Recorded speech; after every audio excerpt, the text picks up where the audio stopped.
Seri 12 Bukek Xiansu. Kisah para pendekar Pulau Es. Cerita, Ho Ping Hu. Audiobook, novel silat. Bab 5. Dan pada keesokan harinya, pulau itu sudah lenyap.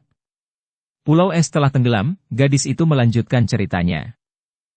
Kembali Sumakian Bu mengangguk-angguk. Memang Pulau Es adalah sebuah pulau yang aneh, maka peristiwa itu pun tidaklah luar biasa. Kemudian bagaimana dengan kalian berempat? Tanyanya, dan kini ayah dan ibu ini kembali dicekam rasa gelisah karena kenyataannya kini, dari 4 orang itu tinggal 2 orang, Chiang Bun dan Cheng Liong tidak ada bersama mereka. Ini berarti bahwa tentu telah terjadi sesuatu dengan kedua orang anak itu. Kami berempat melanjutkan pelayaran untuk menuju ke daratan besar, akan tetapi di tengah lautan kami dihadang dan dikepung oleh puluhan orang penjahat. Sisa mereka yang agaknya melarikan diri dari Pulau Es, dipimpin oleh Hek Ih Moong dan Jai Hua Xiao Okey. Kedua nama jahanam itu takkan pernah kulupakan, kata Teng Xiang In dengan sinar mata berapi-api. Kami diserang dan perahu kami digulingkan. Kami membela diri mati-matian, akan tetapi Chin Liong terlempar le laut, demikian pula Chiang Bun, padahal ketika itu badai sedang mengamuk. Saya sendiri tertawan oleh Jai Hua Xiao Okey dan dibawa lari. Sedangkan menurut keterangan Chin Liong kemudian, adik Cheng Liong juga tertawan dan dibawa pergi oleh Hek Ih Moong. Ah! Teng Xiang In meloncat bangun dan mukanya menjadi merah sekali, sepasang matanya mencorong. Kalau sampai terjadi sesuatu dengan anakku, aku bersumpah untuk merobek-robek kulit Hek Ih Moong dan mencincang hancur dagingnya. In Moi, tenanglah, tidak baik membiarkan perasaan menguasai batin. Terdengar Sumakian Bu berkata dan nyonya itu lalu terduduk kembali, wajahnya kini agak pucat akan tetapi sepasang matanya masih berapi-api dan kedua tangannya dikepal. Huiji, lanjutkan ceritamu. Saya dilarikan oleh si jahanam Jai Hua Xiao Okey dan nyaris mengalami bencana dan aib yang hebat.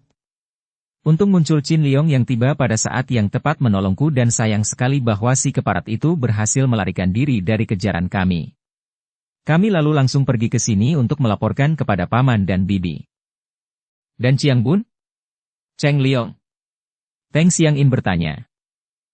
Suma Hui mengerutkan alisnya, wajahnya diselimuti kedukaan dan ia menggeleng kepala. Kami tidak tahu, bibi. Yang diketahui oleh Chin Liong hanya bahwa Chiang Bun terlempar ke lautan dan Cheng Liong ditawan Hek Ih Moong. Jahanam Xiao Okey itu pun bercerita demikian kepadaku. Kita harus mencarinya sekarang juga. Teng Xiang In berkata sambil memandang kepada suaminya dan Sumakian Bu yang sudah mengenal baik watak istrinya maklum bahwa andai kata dia menolak sekalipun, tentu istrinya akan berangkat sendiri. Memang mereka harus cepat melakukan pengejaran dan mencari Cheng Liong untuk dirampas kembali, dan bagaimanapun juga, mereka memang sudah berkemas-kemas untuk pergi merantau ke Pulau Es. Baik, kita mencarinya hari ini juga. Chin Liong dan Huiji, kalian hendak pergi kemana?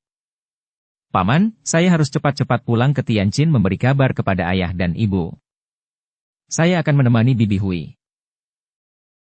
Sumakian Bu mengangguk dan bersama istrinya dia mengantar pemuda dan pemudi itu sampai ke pintu depan. Setelah mereka berdua berpamit dan menjura untuk yang terakhir kalinya, Sumakian Bu memandang kepada mereka dengan sinar mata tajam, lalu berkata, Chin Liong dan Suma Hui, jalan yang kalian tempuh penuh rintangan, akan tetapi berjalanlah terus, doa restuku bersamamu dan semoga Tian memberkahi kalian. Chin Liong dan Suma Hui balas memandang dan wajah mereka seketika menjadi merah. Mereka menjura lagi dan hampir berbareng keduanya berkata, Terima kasih. Lalu mereka pergi meninggalkan suami istri yang dicekam rasa gelisah karena mendengar putra tunggal mereka ditawan Hek Ih Moong, datuk kaum sesat yang telah mereka dengar akan kekejamannya. Setelah kedua orang muda itu lenyap di sebuah tikungan jalan, Teng Xiang In menoleh kepada suaminya. Engkau juga melihat bahwa mereka itu saling mencinta. Jelas sekali. Dan engkau malah mendorong mereka. Mana mungkin hal itu berlangsung? Mereka adalah bibi dan keponakan. Bukan urusan kita, melainkan urusan mereka berdua. Aku hanya percaya kepada cinta kasih, tidak percaya kepada semua peraturan-peraturan yang kaku. Nah, mari kita berangkat, istriku. Suami istri pendekar ini meninggalkan pesan kepada pelayan wanita yang membantu rumah tangga mereka, meninggalkan uang juga meninggalkan pesan agar hati-hati menjaga rumah, kemudian mereka pun pergi. Karena mereka tidak tahu kemana Hek Ih Moong melarikan Cheng Liong, dan tidak tahu harus melakukan pengejaran ke jurusan mana, maka mereka mengambil keputusan untuk pergi ke kota raja karena di tempat ramai inilah pusat segala macam berita tentang dunia Kang Ou. Karena mereka melakukan pencarian tanpa arah tertentu, maka mereka melakukan perjalanan lambat, melakukan penyelidikan dengan teliti, menanyai orang-orang dan tokoh-tokoh persilatan di sepanjang jalan, walaupun hati mereka gelisah dan ingin sekali mereka cepat-cepat menemukan kembali putra mereka. Sebagaimana kemudian tercatat di dalam sejarah, Kaisar Qian Liong merupakan kaisar yang paling besar, paling bijaksana, dan paling lama menduduki tahta kerajaan Cheng dibandingkan dengan semua kaisar bangsa Manchu. Kaisar ini akan memerintah selama 60 tahun. Memang Kaisar Qian Liong inilah merupakan satu-satunya kaisar yang berhasil dalam pemerintahannya. Kebesarannya bahkan menandingi kebesaran kakeknya, yaitu Kaisar Kangxi, 1663-1722. Kalau kakaknya itu memegang kendali pemerintahan dengan kedua tangan besi, Qian Liong menggunakan satu tangan besi dan yang sebelah pula tangan bersarung sutera. Pemberontakan-pemberontakan yang muncul memang ditindasnya dengan tangan besi, akan tetapi kaisar ini mengatur pemerintahan di dalam dengan lembut sehingga sebagian besar rakyat mencintanya. Tentu saja, tidak ada orang yang mampu memuaskan hati semua orang lain. Karena Qian Liong memperhatikan nasib rakyat dan menggunakan kekerasan bukan saja terhadap pemberontakan akan tetapi juga terhadap para penjahat, maka diam-diam para penjahat itu kehilangan tempat berpijak. Hal ini, terutama mereka yang menjadi korban operasi dan gerombolannya dihancurkan, menimbulkan dendam dan sakit hati, juga kebencian terhadap Kaisar Qian Liong yang masih muda. Inilah sebabnya mengapa bukan jarang kaisar ini mengalami serangan-serangan gelap ketika melakukan perjalanan. Ketika dia masih menjadi seorang pangeran, Qian Liong sudah biasa merantau dan menyamar sebagai rakyat biasa sehingga dia mampu menyelami keadaan kehidupan rakyat seperti kenyataannya, bukan hanya mendengar pelaporan-pelaporan saja yang biasanya palsu karena para pejabat yang melapor selalu melaporkan yang baik-baik untuk mencari muka. Dan semenjak masih menjadi pangeran, banyak sudah usaha para penjahat untuk melenyapkan atau membunuh pangeran ini. Akan tetapi, betapapun banyaknya penjahat yang anti, masih banyak mereka yang pro dan yang melindungi dan membela pangeran itu. Apalagi sekarang, sebagai seorang kaisar tentu saja dia selalu dikelilingi dan dilindungi oleh para pengawal istana. Ketika itu, sudah 2 tahun Kaisar Qian Liong menduduki tahta kerajaan dan sudah banyaklah kemajuan-kemajuan yang dicapai dalam pemerintahannya. Baru saja bala tentara kaisar berhasil melakukan pembersihan ke selatan dan di sepanjang pantai timur. Kini, ada kabar angin yang mendesas-desuskan bahwa di utara dan barat mulai ada gerakan-gerakan pemberontakan dan sang kaisar telah menugaskan panglima yang amat dipercayanya, yaitu Jenderal Muda Cao Chin Liong, untuk melakukan penyelidikan. Dia percaya bahwa Jenderal Muda itu akan dapat menemukan kenyataan-kenyataan mengenai berita yang tidak baik itu dan dengan hati tenang, Kaisar Qian Liong pada suatu hari pergi berpesiar ke Telaga Teratai di sebelah selatan kota raja. Dia bermaksud untuk merayakan hasil operasi pembersihan di timur dan selatan itu, karena setiap kali usahanya membebaskan rakyat dari tekanan dan kesengsaraan berhasil, hatinya gembira sekali. Perjalanan dilakukan dengan kereta yang dikawal oleh pasukan pengawal. Dalam perjalanan pesiar ini, Kaisar Qian Liong ditemani oleh belasan orang dayang dan juga 3 orang selirnya yang muda-muda dan cantik-cantik. Sampai 2 tahun setelah menjadi kaisar, dia belum mempunyai seorang permaisuri, hanya mempunyai 3 orang selir itu yang belum juga ditambahnya walaupun para pembesar dengan usaha mereka mencari muka banyak yang menawarkan darah-darah cantik jelita untuk menambah kumpulan selir-selirnya. Telaga Teratai itu sesungguhnya adalah sebuah telaga buatan yang mengambil airnya dari terusan besar, dibuat sebuah telaga yang indah dikelilingi taman bunga dan telaga itu terhias dengan bunga-bunga teratai yang mekar sepanjang masa.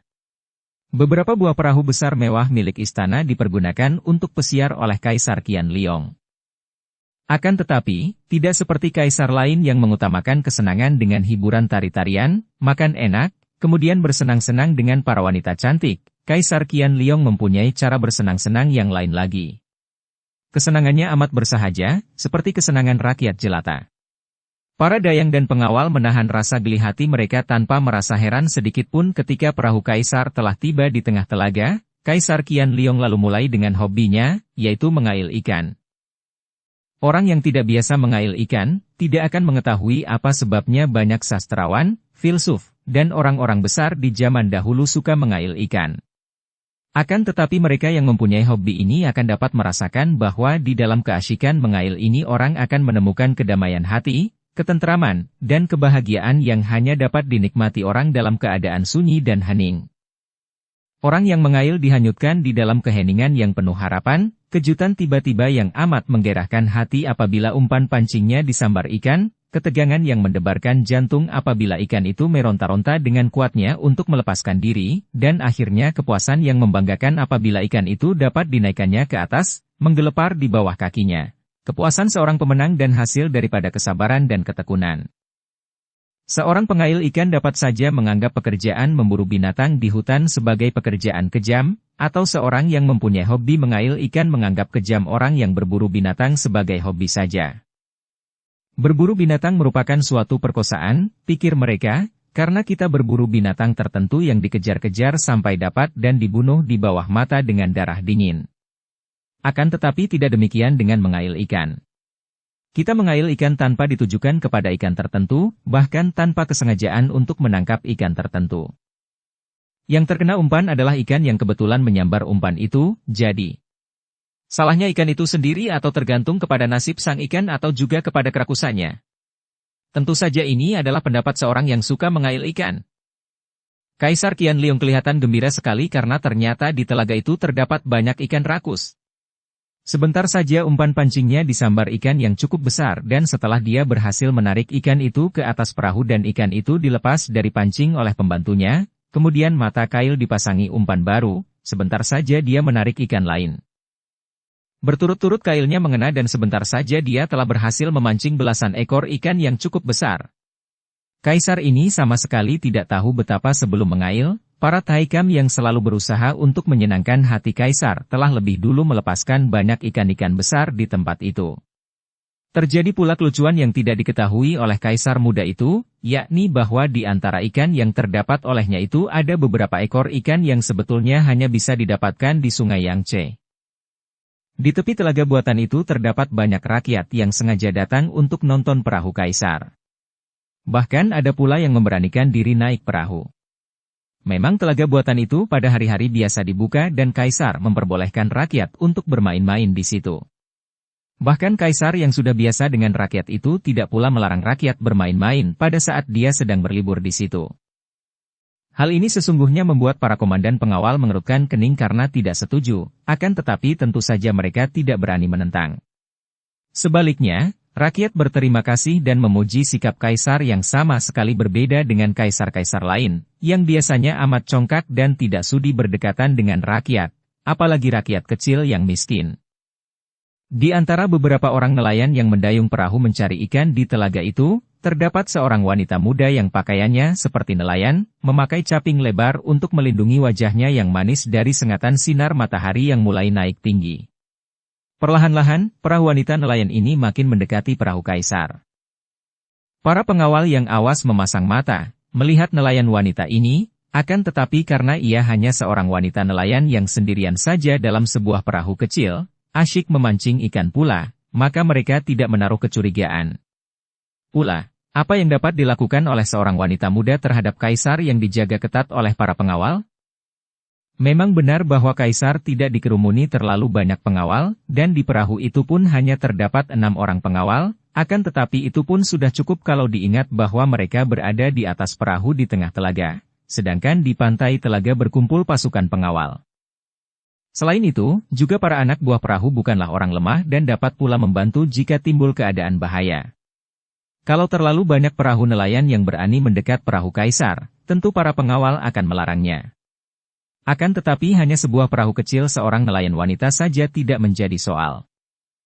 Akan tetapi para pengawal ini sama sekali tidak tahu bahwa di antara perahu-perahu nelayan yang berada agak jauh dari perahu kaisar itu terdapat penumpang-penumpangnya yang amat mencurigakan.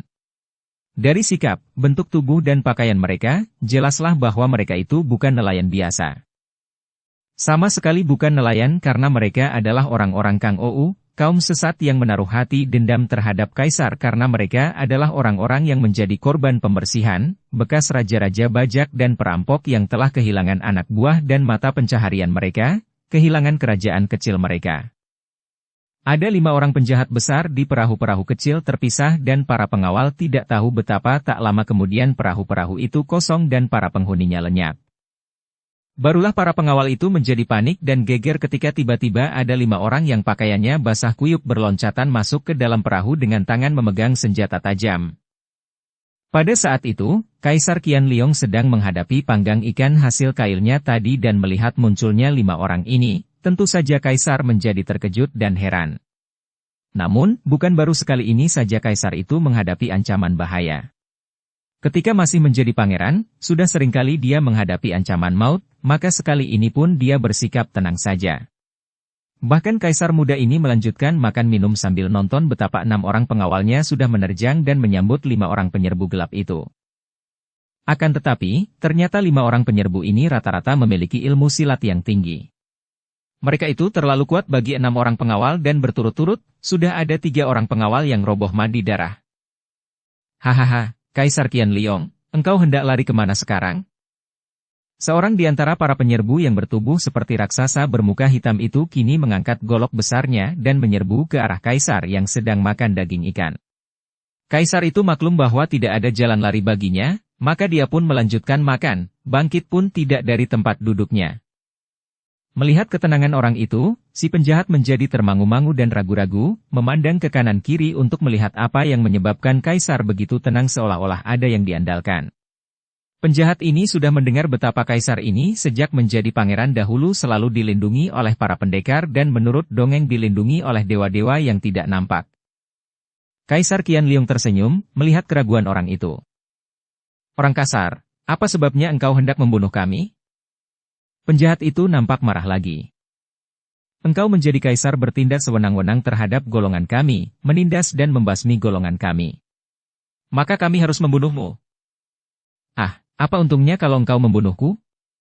Tetap saja kalian akan hidup sengsara karena ulah kalian sendiri. Bertobatlah dan bertindaklah di atas jalan yang benar dan kalian akan menemukan kehidupan baru. Tak perlu banyak cakap lagi. Si penjahat yang agaknya sudah menemukan kembali keganasannya itu melompat ke depan, mengayun goloknya. Terang! Bunga api berpijar menyilaukan mata Kaisar yang melindungi mukanya dengan kedua tangan agar bunga api itu tidak mengenai mukanya. Dia melihat munculnya seorang wanita muda berpakaian nelayan yang memakai caping lebar sehingga sukar bagi Kaisar untuk dapat melihat muka wanita itu yang tertutup caping. Wanita itu memegang sebatang pedang dan tadi telah meloncat ke perahu sambil menangkis sambaran golok penjahat raksasa itu. Kini terjadilah perkelahian di atas perahu. Wanita muda itu lihai sekali permainan pedangnya sehingga penjahat tinggi besar menjadi kewalahan juga. Penjahat itu kalah lincah dan sinar pedang yang bergulung-gulung itu mendesak dan menghimpitnya, membuat dia hanya mampu menangkis sambil mundur-mundur saja. Akan tetapi, segera datang penjahat-penjahat lain dan karena tak lama kemudian semua pengawal yang berjumlah 6 orang itu telah roboh semua, si wanita nelayan terpaksa melawan 5 orang penjahat itu dan melindungi Kaisar. Ia memutar pedangnya dan berloncatan ke sana-sini menghadang agar mereka tidak dapat mengganggu Kaisar. Betapapun pandai dan gagahnya wanita itu, ia tidak mampu menandingi 5 orang penjahat yang ganas itu dan ia telah menerima beberapa kali bacokan sehingga pakaiannya mulai penuh dengan bercak-bercak darah. Melihat ini, Kaisar menjadi marah dan tidak tega. Kalian berlima ini sungguh orang-orang jahat kejam dan tak tahu malu, mengeroyok seorang wanita. Hentikan pengeroyokan itu. Akan tetapi, 5 orang penjahat itu menghendaki nyawa Kaisar dan si wanita menjadi penghalang, tentu saja mereka tidak memperdulikan bentakan-bentakan Kaisar. Karena merasa bahwa ia tidak akan mampu mempertahankan diri lebih lama lagi, wanita itu lalu berkata dengan suara gemetar. Sri Baginda, larilah. Larilah dari sini selagi ada kesempatan. Akan tetapi, biarpun dia sendiri bukan pendekar, Kaisar Qianliong sejak dulu memiliki watak yang gagah.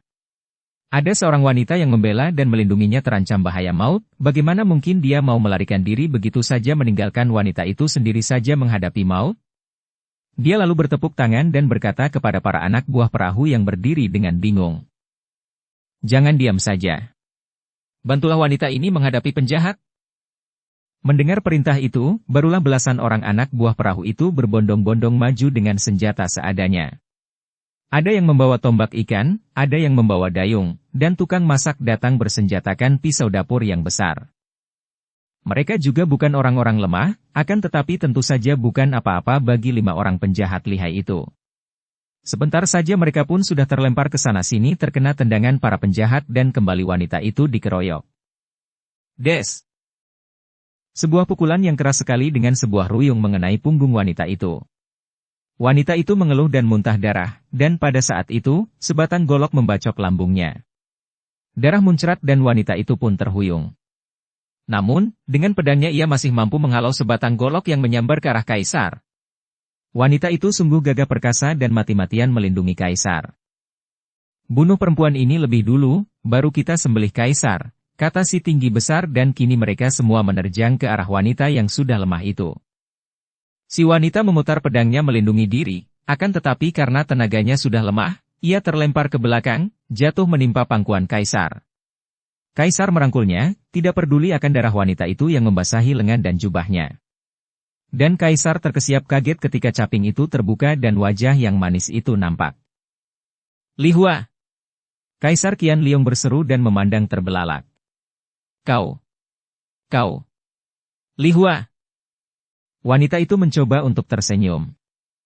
Ampunkan hamba. Hamba tidak berhasil menyelamatkan Paduka. Li Hua! Kaisar mendekap kepala itu dan merangkulnya ketat. 5 orang penjahat itu tertegun menyaksikan peristiwa ini, akan tetapi segera si tinggi besar berseru. Bunuh mereka! 5 orang itu menyerbu, seperti 5 ekor anjing yang hendak memperebutkan tulang, menerjang ke arah Kaisar yang duduk memeluk tubuh wanita nelayan itu. Wut! Blar! 5 orang penjahat itu terlempar ke belakang dan terbanting jatuh. Mereka merasa seperti disambar halilintar saja dan ketika mereka bangkit berdiri dan menggoyang-goyang kepala mengusir pening, mereka melihat di situ telah berdiri seorang laki-laki berusia kurang lebih 46 tahun, berpakaian sederhana dengan rambut riap-riapan, sepasang matanya mencorong seperti mata naga. Dan di sebelahnya berdiri pula seorang wanita berusia beberapa tahun lebih muda, namun masih nampak cantik dan bertubuh ramping padat, berpakaian rapi dan pesolek, di punggungnya tergantung sebuah payung. Sepasang suami istri ini bukan lain adalah pendekar sakti Sumakian Bu yang dikenal sebagai pendekar siluman kecil dan istrinya yang bernama Teng Xiangin. Akan tetapi karena memang selama belasan tahun Sumakian Bu dan istrinya tidak pernah berkecimpung di dunia Kang Ou dan tidak membuat nama besar, maka 5 orang penjahat itu pun tidak mengenal mereka. Dan inilah celakanya bagi para penjahat itu. Kalau mereka mengenal suami istri pendekar itu, tentu mereka akan lari tunggang langgang tidak berani melawan, meloncat ke air telaga dan berenang ke perahu masing-masing seperti yang mereka lakukan ketika mengadakan penyerbuan tadi. Akan tetapi, kini mereka bangkit dan memandang marah, lalu menghampiri suami istri itu dengan sikap mengancam. Mereka adalah orang-orang kasar yang hanya mengandalkan kekerasan dan kepandaian sendiri saja, tak tahu diri dan tidak melihat bahwa terjangan Sumakian Bu tadi saja sudah cukup menjadi bukti bahwa mereka sama sekali bukanlah tandingan pendekar sakti ini. Mereka sudah hampir berhasil, sudah menyudutkan Kaisar yang demikian tidak berdaya lagi. Sekali menggerakkan golok saja sudah cukup untuk membunuh Kaisar dan kini muncul 2 orang penghalang yang tak disangka-sangka, tentu saja mereka menjadi penasaran. Mereka maju menghampiri dan membagi kelompok, 3 orang menghampiri Sumakian Bu dan 2 orang menghampiri Teng Xiangin. Para anak buah perahu yang tadi dipukul jatuh bangun, kini berdiri berkelompok, dengan tubuh babak belur mereka memandang ke depan, dengan penuh harapan mereka berpihak kepada suami istri yang muncul pada saat yang tepat itu. Sambil mengeluarkan teriakan-teriakan buas, mereka maju menyerang. Seorang penjahat yang memegang sebatang tombak panjang menubruk dan menusuk ke arah perut Sumakian Bu.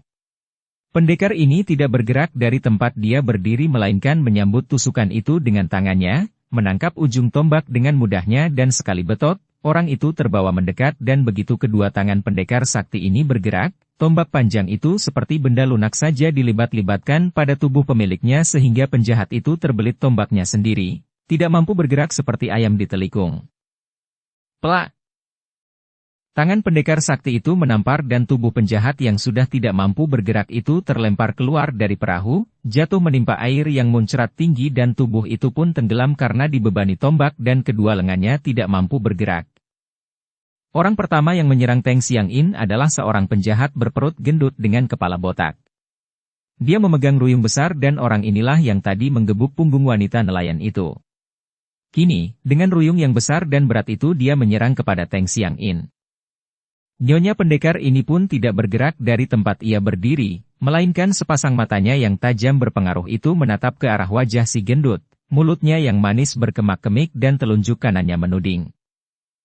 Terjadilah keanehan yang luar biasa dan membuat para anak buah perahu itu bengong terlongong. Si gendut berkepala botak itu tiba-tiba berhenti menyerang, melotot dan ruyung yang dipegang oleh tangan kanannya itu tiba-tiba saja digerakkan memukuli kepalanya sendiri yang botak. Terdengar bunyi tak tok-tak-tok disusul keluhan dan teriakannya dan kepala botak itu sebentar saja bocor semua, berdarah dan benjol-benjol. Tangan kiri orang itu berusaha mencegah tangan kanan, akan tetapi tetap saja tangan kanan itu menggerakkan ruyung, makin lama semakin keras menghantami kepalanya sendiri. Orang itu kebingungan, ketakutan dan kesakitan, berlari ke tepi perahu akan tetapi ruyung di tangannya masih terus memukulinya, dan pada pukulan terakhir terdengar suara, prak, dan dia pun terguling keluar dari perahu, menimpa permukaan air dan tenggelam karena pukulan terakhir tadi agaknya membuat kepala botaknya retak-retak. Melihat ini, mulailah para anak buah perahu percaya akan kehebatan sepasang pendekar itu dan mereka pun bersorak gembira. Penjahat kedua yang menyerang Suma Qianbu adalah seorang penjahat tinggi kurus yang bersenjata sebatang golok. Melihat betapa kawannya dilempar ke telaga oleh pendekar itu, dia berseru marah dan goloknya ditusukkan ke depan, ke arah perut pendekar itu. Seperti tadi, Suma Qianbu tidak bergerak dari tempatnya melainkan menggunakan jari telunjuknya menyentil ke arah golok yang segera menyeleweng arahnya dan pemegangnya terhuyung. Namun, penjahat itu membalik dan kembali menusukkan goloknya dari samping ke arah lambung. Qianbu menggunakan dua jari tangan menangkap atau menjepit ujung golok dan sekali dia mengerahkan tenaga, terdengar suara nyaring dan golok itu pun patah menjadi dua. Sebelum penjahat itu hilang kagetnya, Qianbu menggerakkan tangannya dan patahan golok yang dijepitnya itu menyambar dan amblas memasuki perut si penjahat yang terbelalak dan berteriak keras.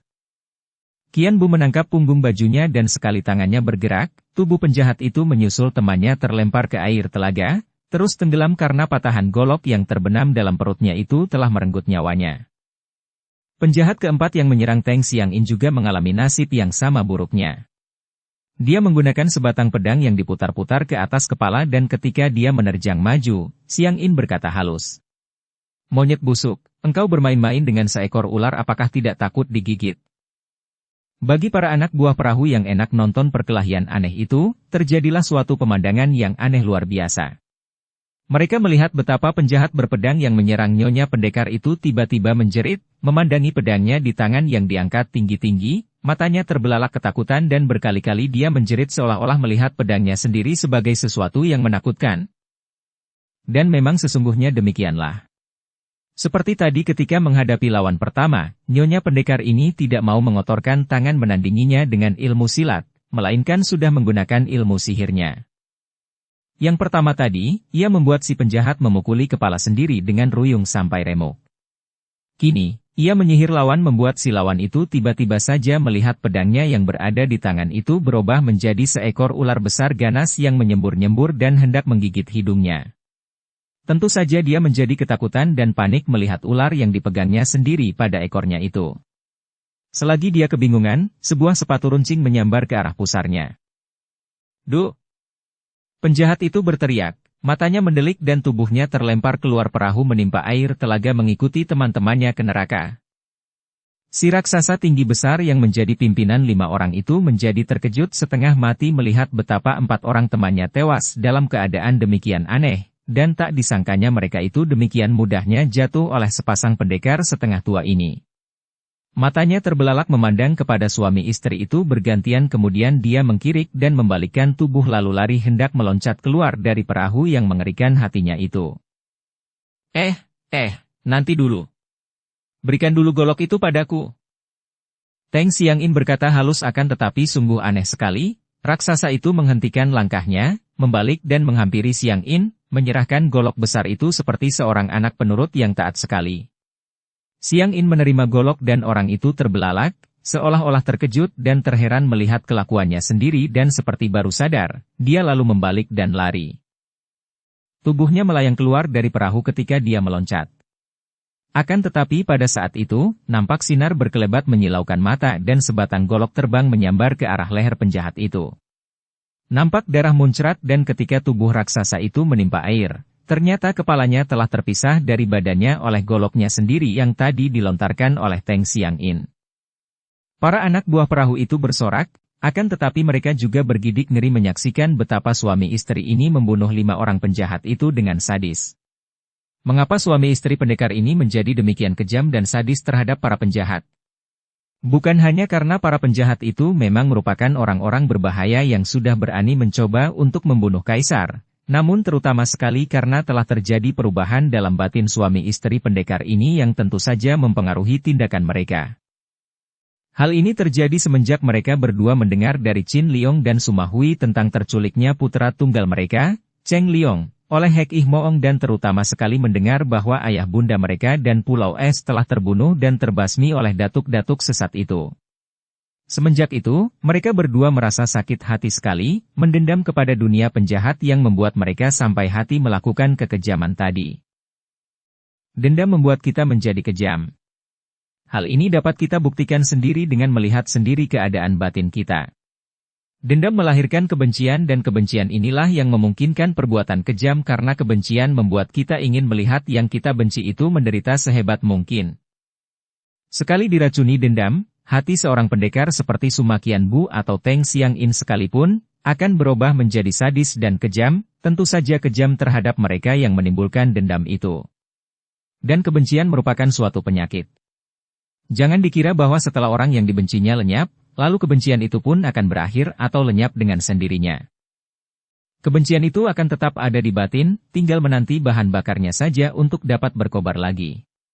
Tentu sekali waktu akan muncul bahan bakar itu yang berupa orang atau golongan yang akan dibencinya lagi.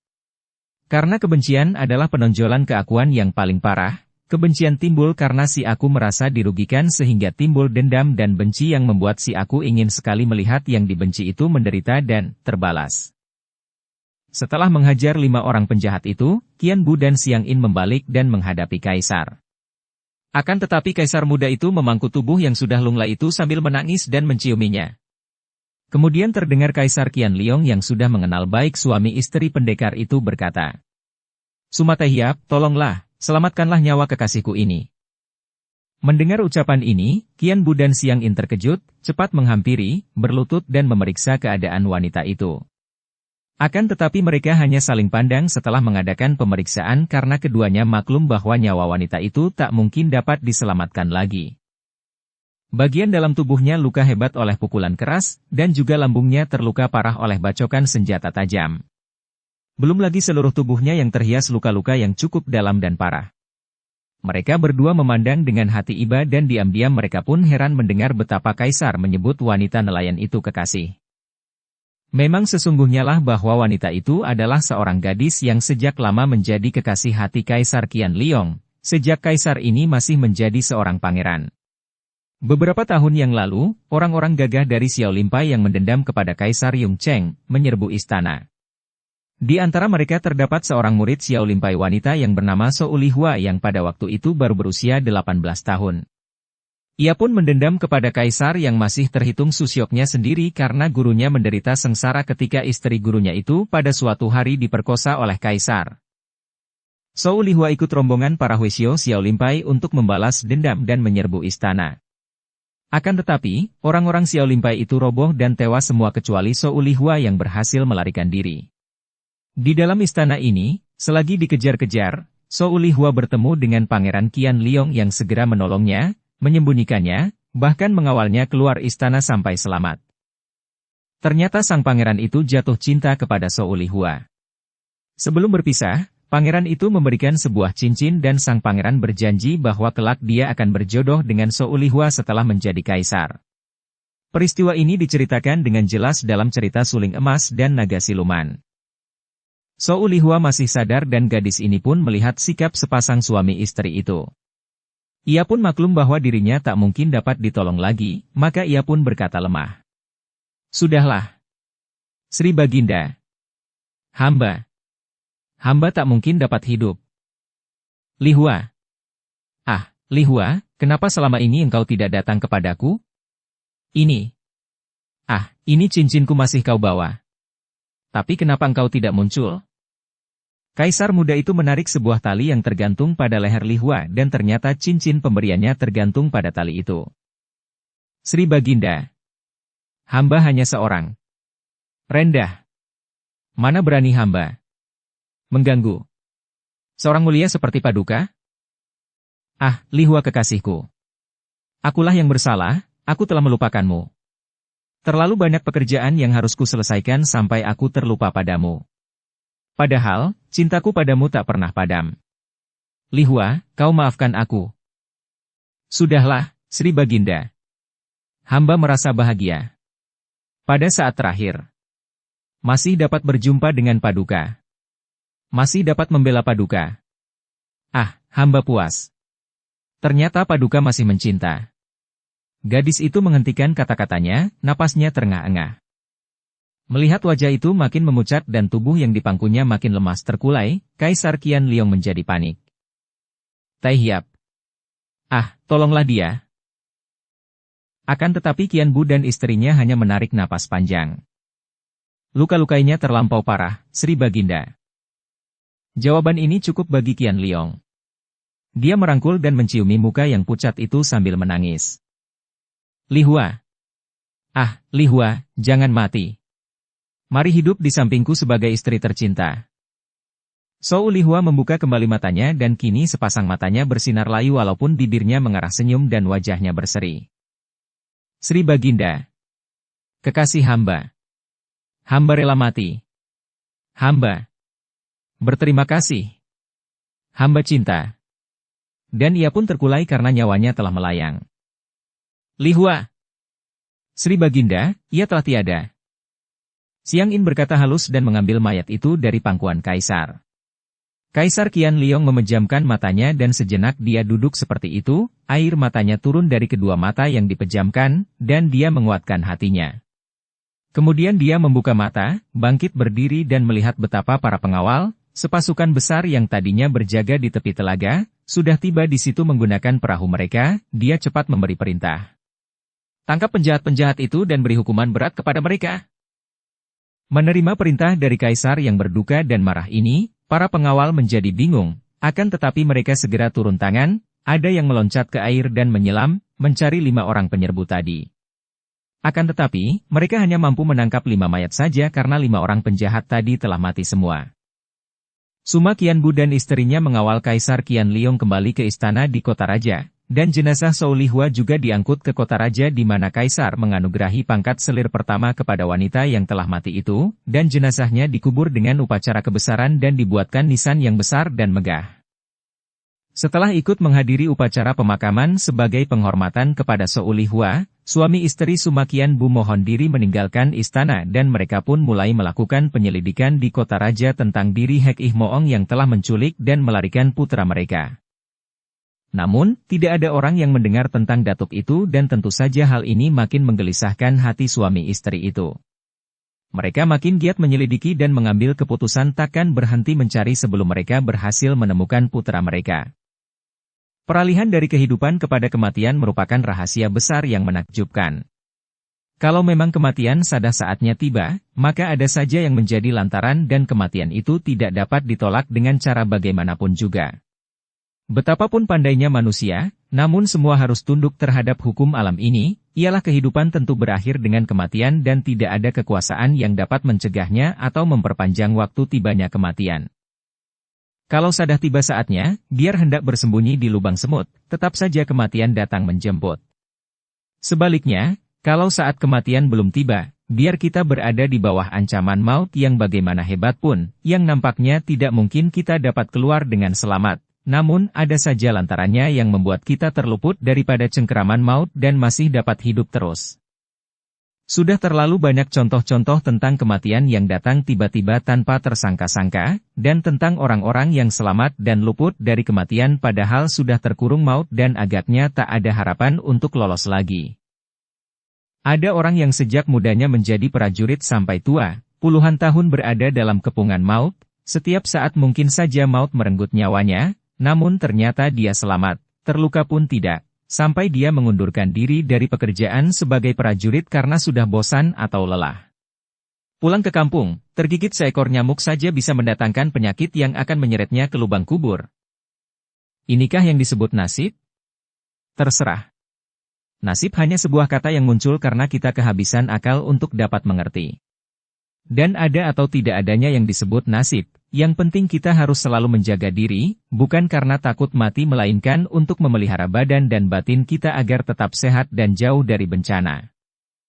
Dilihat keadaannya, ketika perahu yang ditumpangi para cucu penghuni Pulau Es itu terguling dan mereka disambut oleh badai yang mengamuk, sudah dapat dipastikan bahwa mereka akan mati semua. Akan tetapi kenyataannya tidaklah demikian. Cheng Liong yang terjatuh ke tangan datuk-datuk kaum sesat yang kejam dan jahat, ternyata tidak terbunuh, bahkan dibawa oleh Hek Ih Moong sebagai muridnya. Suma Hui dan Chin Liong ternyata juga tidak tewas walaupun Suma Hui telah dilarikan oleh seorang penjahat cabul yang kejam dan Chin Liong diombang-ambingkan ombak yang membadai. Demikian pula dengan Suma Chiang Bun. Pemuda ini tidak tewas ditelan badai seperti yang dikhawatirkan saudara-saudaranya. Seperti telah diceritakan di bagian depan, seperti juga Chin Liong, Chiang Bun terlempar keluar perahu dan disambut oleh air laut bergelombang. Seorang ahli renang yang bagaimana pandai pun takkan mungkin dapat melawan gelombang dahsyat dalam badai itu. Apalagi Chiang Bun yang kepandaiannya dalam air terbatas. Dia mencoba untuk berenang mendekati perahu, akan tetapi tubuhnya terseret makin menjauh dari perahu. Dia berusaha mempertahankan dirinya agar tidak minum terlalu banyak air laut. Tubuhnya terbawa ombak, diangkat tinggi-tinggi sampai dia merasa diterbangkan ke langit, lalu dihempaskan ke bawah, dalam sekali dan hanya berkat tubuhnya yang terisi tenaga sinkang kuat saja maka isi perutnya tidak sampai remuk ketika dia berkali-kali dibanting oleh gelombang. Bagaimanapun juga, tenaga manusia adalah terbatas dan ketika Chiang Bun sudah hampir tidak kuat bertahan lagi, dalam kegelapan tangan kirinya bertemu dengan sepotong papan kayu. Bagaikan bertemu dengan pusaka, tangan kirinya itu mencengkeram kuat-kuat dan dipeluknya papan kayu itu, di mana dia bergantung dalam keadaan setengah pingsan, membiarkan dirinya dibawa kemanapun juga oleh papan kayu yang dipermainkan gelombang membadai itu. Kalau memang belum tiba saatnya untuk mati, dalam ancaman maut, di tengah lautan bergelora yang sedang dilanda badai itu, tiba-tiba ada saja muncul sepotong papan kayu yang menjadi lantaran sehingga memungkinkan Chiang Bun terlepas dan lolos dari cengkeraman maut. Untung bagi Chiang Bun bahwa agaknya nalurinya timbul pada saat yang gawat itu. Kalau tidak demikian, agaknya tentu dalam keadaan setengah sadar itu dia sudah melepaskan cengkeramannya pada papan kayu itu. Akan tetapi, entah kekuatan apa yang menggerakkan pemuda ini sehingga tanpa disadarinya, kedua tangannya tak pernah melepaskan papan kayu itu. Air lautan tidak mengganas lagi, bahkan amat tenang dan kegelapan telah terganti sinar cerah matahari pagi ketika Chiang Bun sadar betul dari keadaan setengah pingsan itu. Dia teringat bahwa dia terapung-apung di tengah lautan, maka rasa gentar menyentuh hatinya dan cepat-cepat dia menarik tubuhnya ke atas dan dengan sudah payah dia duduk di atas papan kayu yang tidak berapa besar itu. Dia menggigil karena merasa dingin. Cepat-cepat pemuda ini mengerahkan Fiang Sinkang untuk melawan hawa dingin dan sebentar saja tubuhnya sudah terasa hangat dan nyaman. Akan tetapi berbareng dengan itu, muncul pula rasa lelah, lapar dan mengantuk. Di samping perasaan yang bercampur aduk ini, dia pun teringat kepada Chin Liong, Cheng Liong dan Suma Hui. Pertama-tama dia membayangkan wajah Cheng Liong dan hatinya merasa berduka sekali karena dia khawatir kalau adik keponakannya itu tewas. Kemudian, wajah Chin Liong terbayang dan dia pun merasa kasihan sekali kepada pemuda perkasa yang telah banyak berjasa terhadap keluarganya itu. Baru kemudian dia teringat kepada encinya, Suma Hui dan kesedihannya bertambah. Semenjak mereka tinggal bersama di Pulau Es, Chiang Bun merasa lebih dekat dengan Cheng Liong daripada dengan encinya, bahkan dalam setiap percakapan dan perbantahan dia selalu membela kepada Cheng Liong. Kemudian, ketika muncul Qin Liong jenderal muda yang gagah perkasa itu, timbul rasa kagum yang mendalam di hati pemuda itu. Memang akhir-akhir ini terjadi suatu perubahan dalam batin Chiang Bun, perubahan yang dia sendiri sama sekali tidak menyadarinya. Ketika dia masih kecil, perasaannya biasa saja. Akan tetapi semenjak dia menjadi remaja, semenjak dia tinggal di Pulau Es dan hidup bertiga dengan Cheng Liong dan Suma Hui, tanpa disadarinya timbul suatu perubahan. Dia merasa suka sekali untuk berdekatan dengan Cheng Liong, bahkan ketika Qin Liong muncul, ada daya tarik yang luar biasa pada diri jenderal muda itu baginya, yang membuat dia kadang-kadang merasa malu dan bingung. Selain ini, juga dia ingin selalu kelihatan rapi dan elok seperti encinya. Padahal Suma Hui sendiri termasuk darah yang sederhana sehingga dalam hal berpakaian, Chiang Bun lebih rapi daripada kakaknya. Apakah gejala ini timbul karena sejak kecil dia hanya berdua saja dengan encinya sebagai saudara kandung yang tunggal?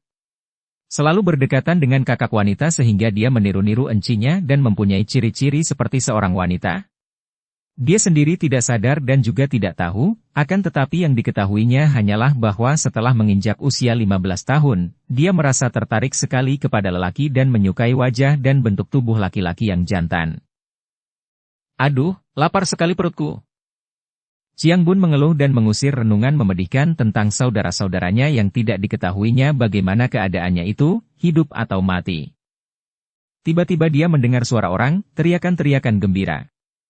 Cepat dia menoleh dan alangkah girangnya ketika dia melihat adanya dua orang muda sebaya dengan dia yang sedang bermain-main di atas air lautan yang tenang. Dan Chiang Bun tertegun, terbelalak, juga mengkirik melihat betapa dua orang muda remaja itu, seorang pria dan seorang lagi wanita, sedang berlari-larian di atas air lautan. Bukan manusia, pikirnya. Mana mungkin ada manusia pandai berlari-larian di atas air? Walaupun dia pernah menyaksikan mendiang kakeknya, pendekar super sakti dari Pulau Es, melakukan hal ini untuk beberapa detik lamanya. Akan tetapi dua orang muda-mudi itu bermain-main, berloncatan dan berlarian sambil tertawa-tawa. Kalau bukan sebangsa dewa lautan, tentu peri atau siluman, bisik Chiang Bun dalam hatinya dan tentu saja dia merasa tengkuknya meremang. Dia mengucek matanya akan tetapi ketika membuka mata dan memandang lagi, pemuda dan darah itu masih ada, bahkan kini mereka mendekat ke arahnya. Hei, lihat! Ada bekas-bekas perahu pecah, teriak si Dara. Benar, tentu ada perahu pecah dan tenggelam semalam, dilanda badai. Jangan-jangan para penumpangnya tewas semua. Hai, lihat, apa itu? Bukankah dia manusia di atas papan itu? Benar, Koko. Seorang pemuda dan dia masih hidup, teriak si Dara dan mereka lalu menggerakkan tubuh dan meluncur mendekati Chiang Bun. Chiang Bun memandang dengan mata terbelalak. Baru sekarang dia tahu bahwa kedua orang itu sama sekali bukan berlari di atas air, melainkan menggunakan alas kaki kayu yang panjang runcing dan mereka itu berdiri di atas alas kaki kayu panjang itu, dan dengan menggerakkan kedua lengan ke belakang dan mengayun tubuh ke depan, alas kaki yang seperti dua perahu kecil itu meluncur ke depan. Akan tetapi, untuk dapat mengatur keseimbangan tubuh di atas dua perahu kecil itu dan untuk dapat bergerak demikian leluasa, tentu membutuhkan keringanan tubuh dan latihan yang hebat. Juga tenaga sinkang amat diperlukan ketika mengayun tubuh ke depan. Jelaslah bahwa dua orang muda itu bukan orang-orang sembarangan. Hal ini tentu saja menimbulkan kagum dalam hati Chiang Bun. Akan tetapi bukan itu saja yang membuatnya bengong terlongong. Dua orang itu kelihatan demikian eloknya. Yang perempuan berusia sekitar 15 tahun, tubuhnya yang ramping dan ranum itu amat indah dan Chiang Bun kagum sekali akan keindahan tubuh Dara itu yang mengingatkan dia akan keindahan tubuh encinya. Akan tetapi wajah Dara itu baginya jauh melampaui encinya dalam hal kecantikan.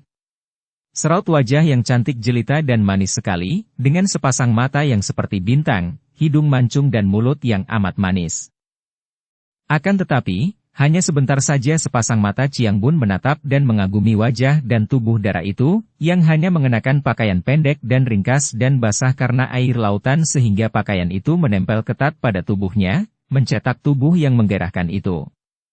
Namun, semua itu hanya lewat tanpa meninggalkan kesan mendalam di hati Chiang Bun. Kini dia terpesona, memandang ke arah pemuda yang meluncur di samping Dara itu. Pemuda itu berusia 2-3 tahun lebih tua darinya, sekitar 17 atau 18 tahun dan pemuda itu bertelanjang dada, hanya mengenakan celana pendek sebatas lutut yang terbuat dari kulit harimau. Wajahnya yang agak kecoklatan karena kulitnya terbakar sinar matahari, nampak amat gagah dan tampan, sepasang matanya juga mencorong seperti bintang, hidungnya mancung dan mulutnya juga manis seperti mulut sidara, hanya dagu pemuda ini membayangkan kejantanan yang membuat Chiang Bun benar-benar terpesona. Apalagi tubuh yang telanjang bagian atas itu, nampak demikian gagah, tegap, bidan dan mengandung kekuatan yang menakjubkan. Baru sekarang Chiang Bun melihat bentuk tubuh yang demikian tegap dan gagahnya, dan tanpa disadarinya, jantungnya berdegup aneh, hatinya tertarik sekali dan tiba-tiba saja dia merasa sungkan dan malu-malu. Apa yang kau lihat? Apakah engkau belum pernah melihat orang? Tiba-tiba gadis remaja itu bertanya sambil terkekeh kocak. Pemuda yang bertelanjang baju hanya memandang sambil tersenyum ramah. Bukan pertanyaan darah itu yang membuat Chiang Bun gugup, melainkan tatapan mata dan senyuman pemuda itu.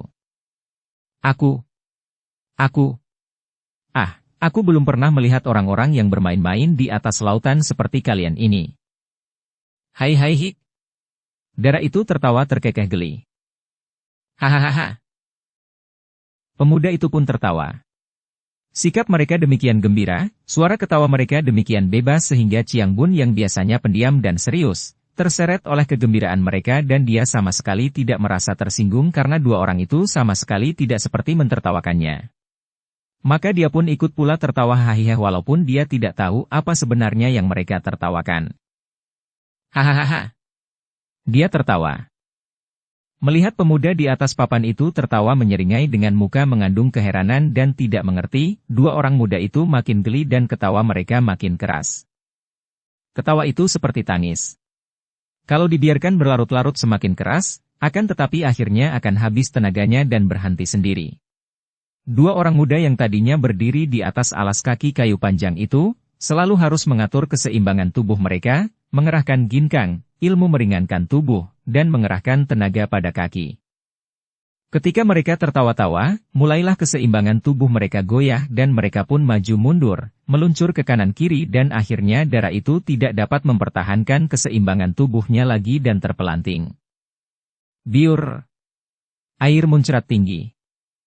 Hei! Si pemuda berteriak dan dia pun terpelanting dan jatuh pula. Air muncrat semakin tinggi. Melihat betapa dua orang itu terpelanting dan jatuh ke air, Chiang Bun merasa geli sekali dan dia pun terkekeh ketawa. Kini dia ketawa ada sebabnya, ada yang ditertawakan, tidak seperti tadi dia tertawa hanya karena terseret oleh suara ketawa dan sikap dua orang muda itu. Kini dia tertawa seorang diri sambil memandang ke air di mana kedua orang itu tadi terjatuh. Suara ketawanya makin berkurang dan akhirnya terhenti sama sekali, matanya terbelalak dan alisnya berkerut penuh kegelisahan. Dua orang muda yang terpelanting tadi terus tenggelam dan tidak muncul lagi. Tentu saja Chiang Bun menjadi gelisah dan kaget sekali, mengira bahwa mereka itu tentu tenggelam terus. Sungguh aneh sekali.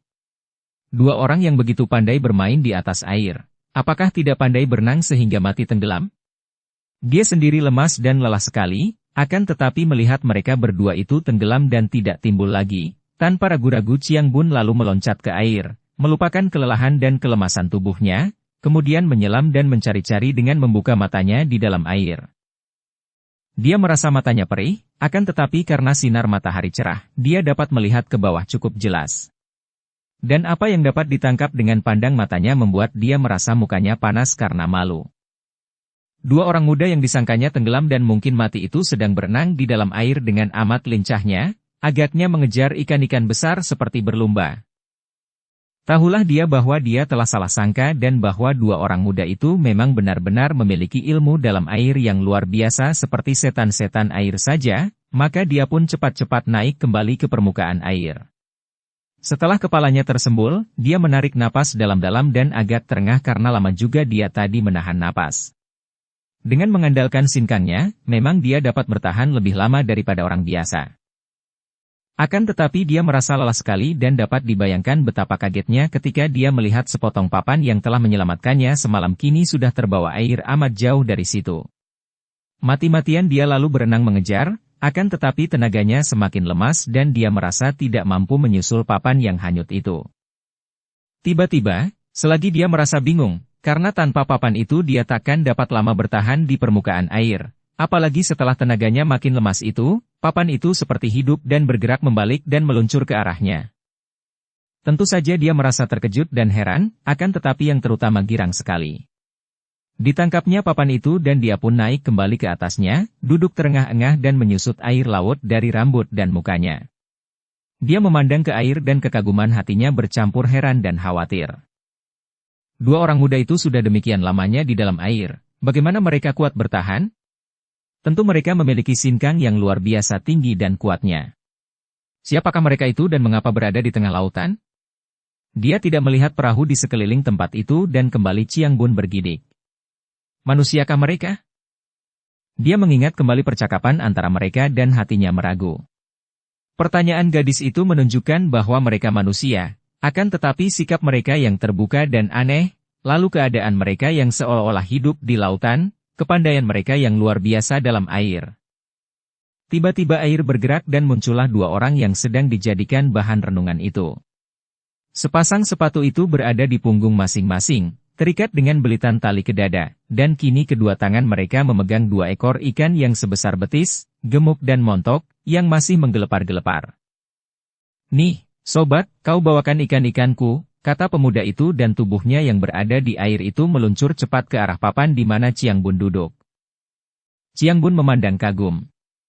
Pemuda itu menggunakan kedua tangan memegangi ikan, jadi tentu hanya mempergunakan kedua kakinya untuk berenang, namun tubuhnya dapat meluncur sedemikian cepatnya, jauh lebih cepat dibandingkan dengan dia sendiri kalau berenang, walaupun mempergunakan kaki tangannya.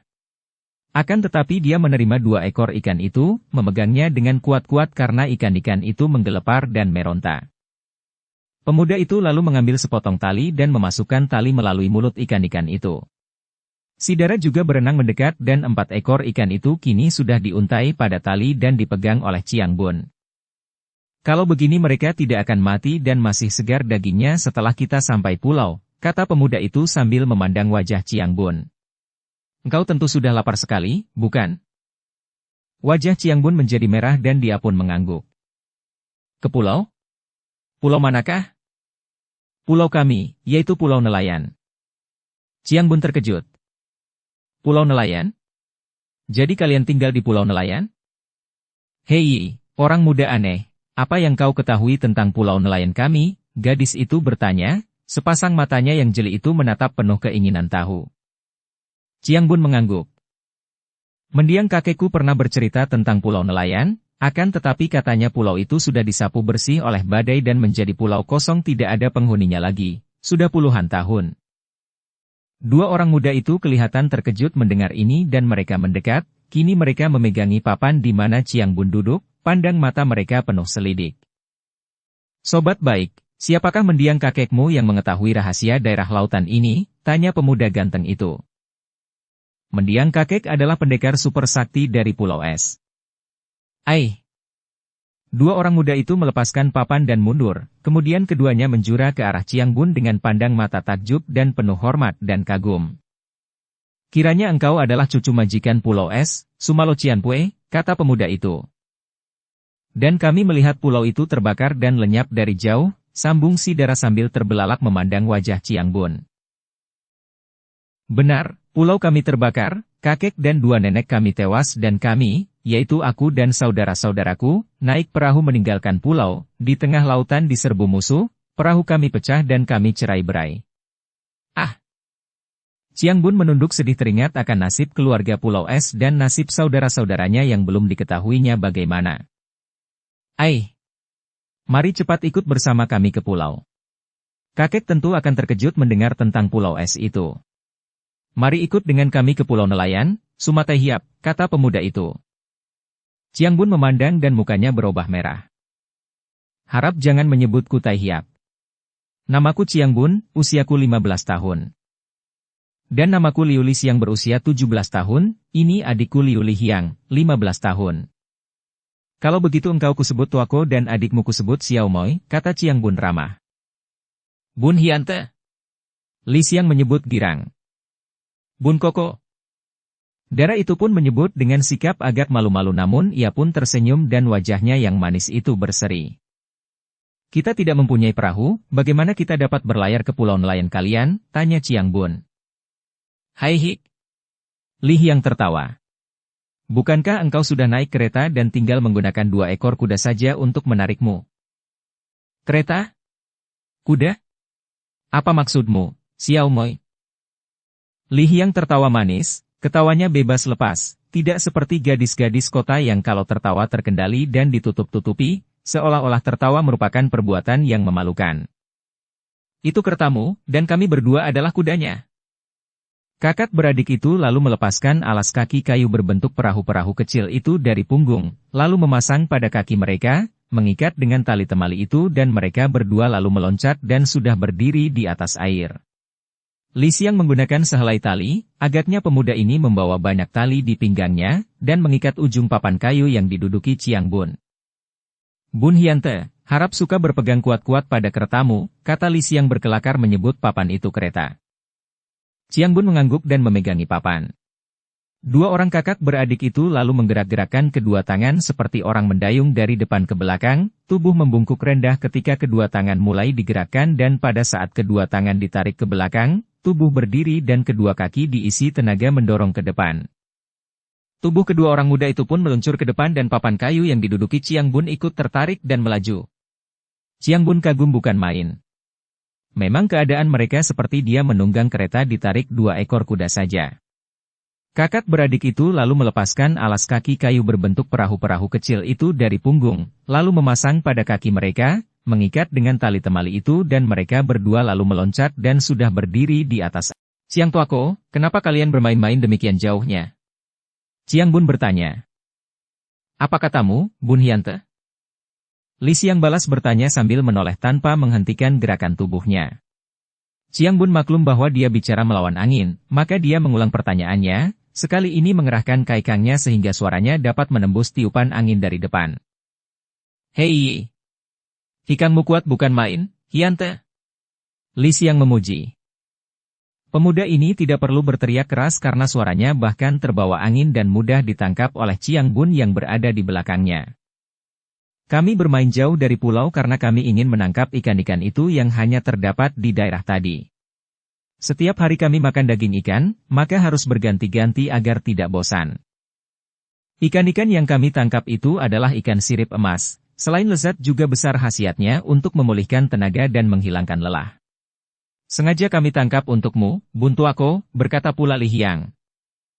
Ah, kalian sungguh baik sekali. Dan ilmu kalian dalam air amat luar biasa, membuat aku kagum bukan main. Engkau pun hebat, Bun Hyante. Engkau mampu melawan badai sampai selamat, dan dalam keadaan lelah engkau masih menyelam dan mencoba untuk mencari kami. Itu saja sudah menunjukkan bahwa engkau pantas menjadi majikan Pulau Es, kata Li Xiang. Wajah Chiang Bun menjadi merah. Kiranya mereka tadi melihatku, pikirnya. Kini dia pun tidak merasa heran lagi mengapa papan kayu yang sudah hanyut itu tiba-tiba saja dapat membalik dan meluncur ke arahnya. Kiranya merekalah yang membuatnya. Tak lama kemudian nampaklah sebuah pulau. Kiranya pulau itu tidak jauh dari situ, hanya di daerah ini keluar kabut yang seolah-olah menyelimuti pulau dan tidak tampak dari jarak agak jauh. Sebuah pulau kecil yang tidak begitu subur, walaupun ada juga tumbuh-tumbuhan di situ.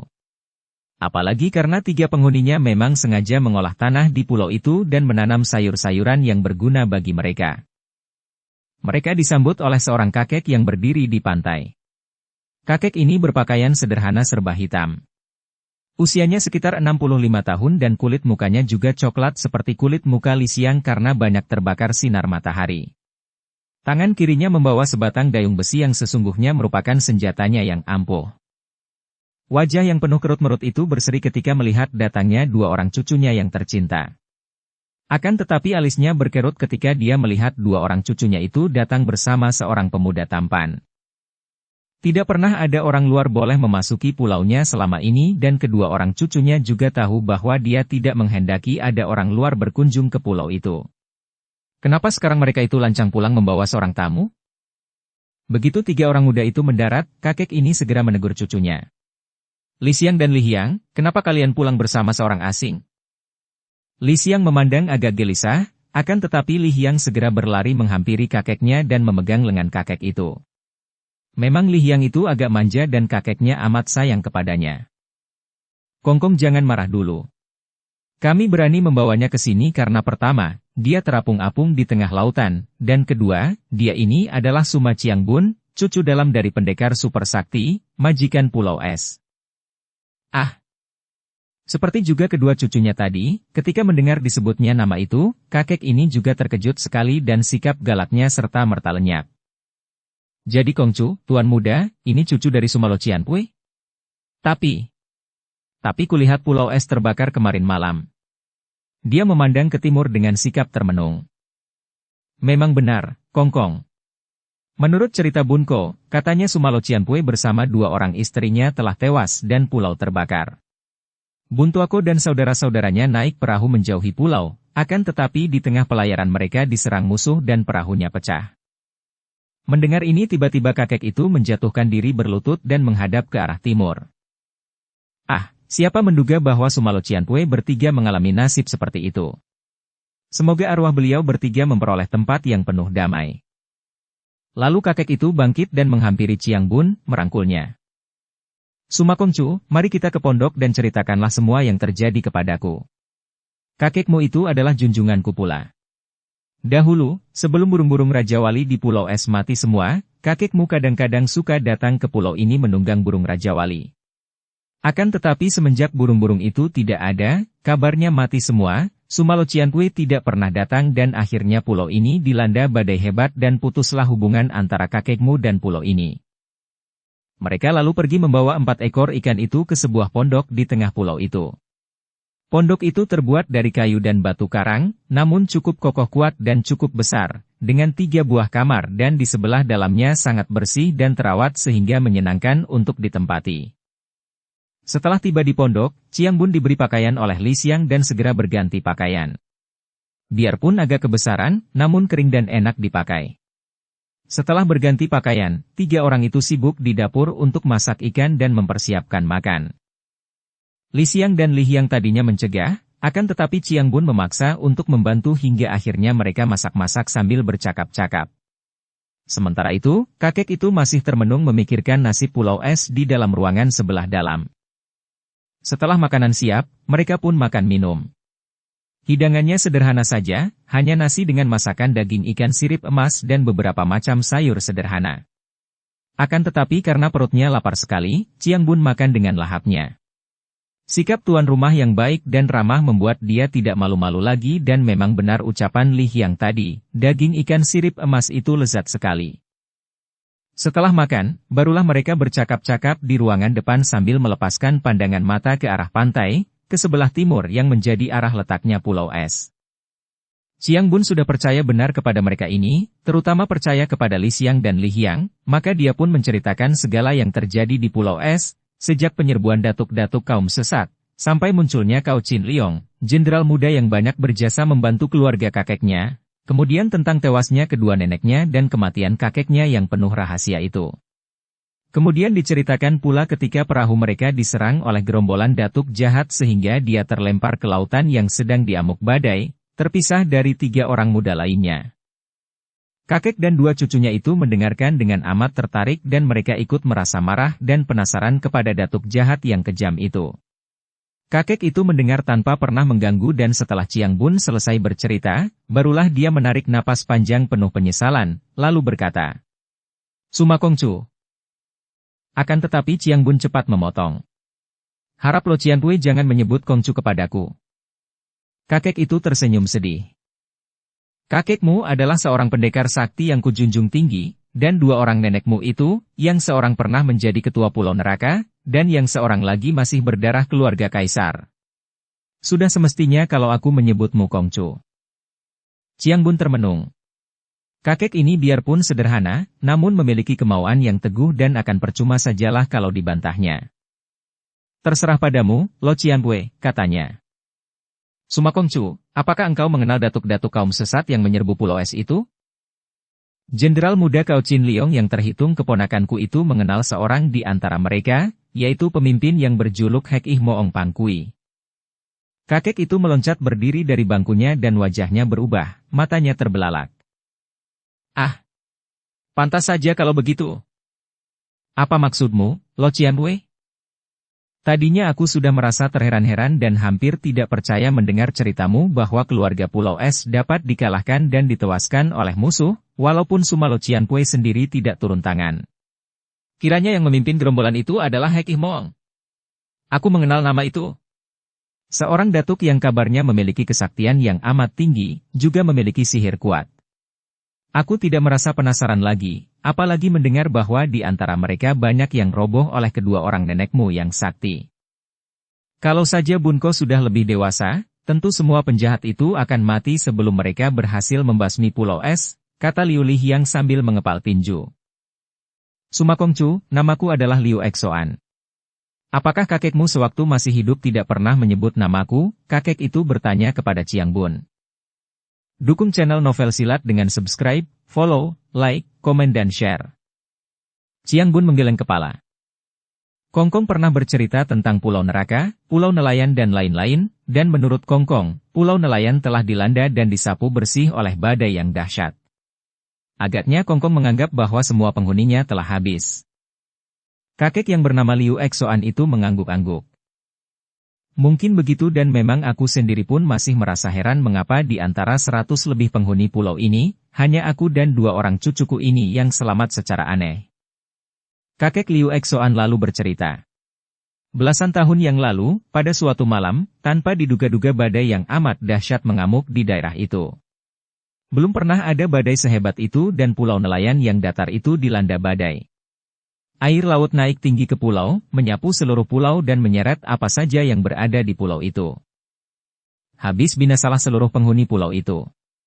Rumah-rumah mereka pun terseret bersih dan pulau itu menjadi gundul dan kosong sama sekali. Akan tetapi, Liu Exoan yang menjadi ketua pulau itu, orang yang terpandai di antara semua penghuni pulau nelayan, berhasil menyelamatkan diri walaupun dia sendiri terseret sampai jauh sekali ke tengah lautan. Dalam keadaan setengah mati, Liu Exoan berhasil kembali ke pulau itu, berduka dan ngeri menyaksikan keadaan pulau. Seluruh keluarga dan tetangganya habis musnah. Akan tetapi dapat dibayangkan betapa heran dan juga girang hatinya ketika pada keesokan harinya muncul sebuah perahu kecil yang ditumpangi oleh 2 orang cucunya, yaitu Liu Lixiang dan Liu Lihiang, yang pada waktu itu baru berusia 6 tahun dan 4 tahun.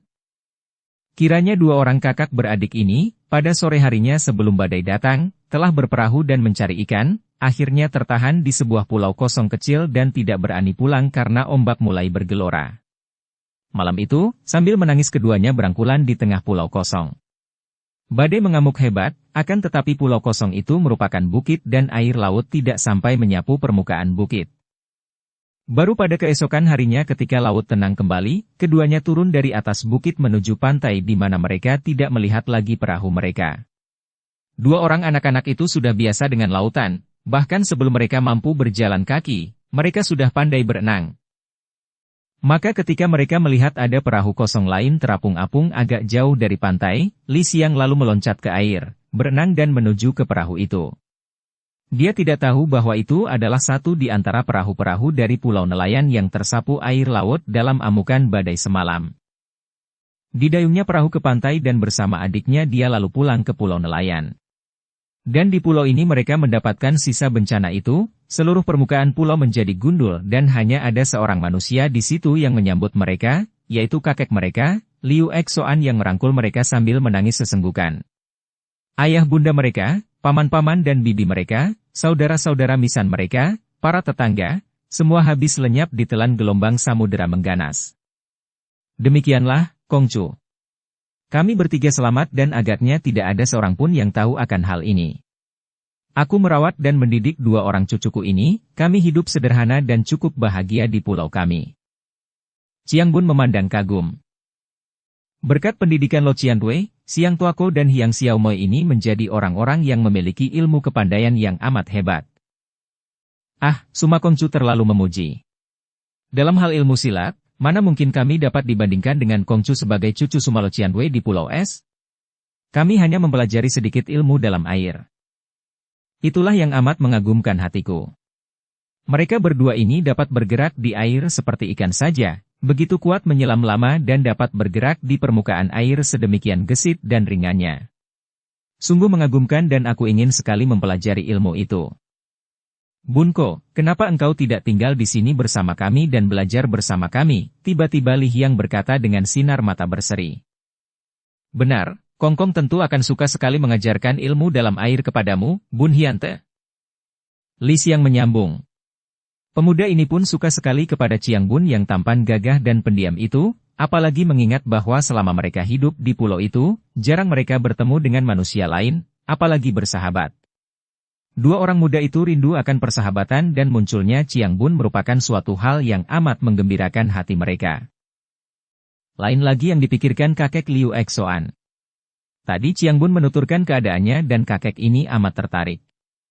Pemuda gagah ini adalah cucu pendekar super sakti, putra Sumakian Li keturunan pendekar super sakti dan Lulu yang pernah menjadi ketua Pulau Neraka. Pemuda ini adalah keturunan pendekar besar dan alangkah baiknya, alangkah akan bangga dan puas rasa hatinya kalau cucunya yang terkasih, Liu Lihyang, dapat berjodoh dengan pemuda ini.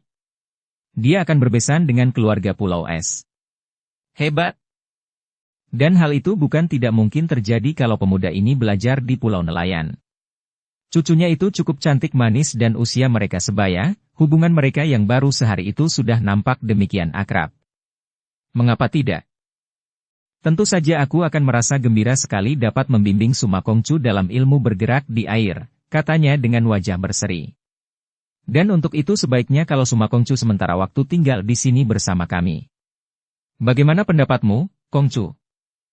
Suma Chiangbun memandang kepada Li Xiang.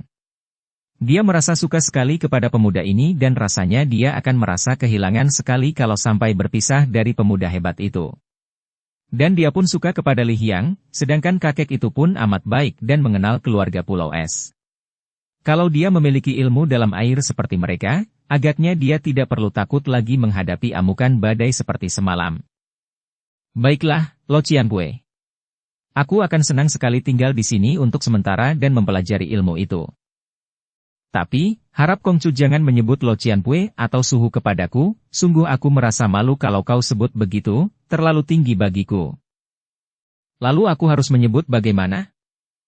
Kakek itu tertawa dan sekali menggerakkan tangan kanan, dayungnya menancap di atas tanah batu karang itu sampai seperempatnya lebih. Ini saja sudah membuktikan bahwa kakek itu memiliki tenaga sinkang yang kuat.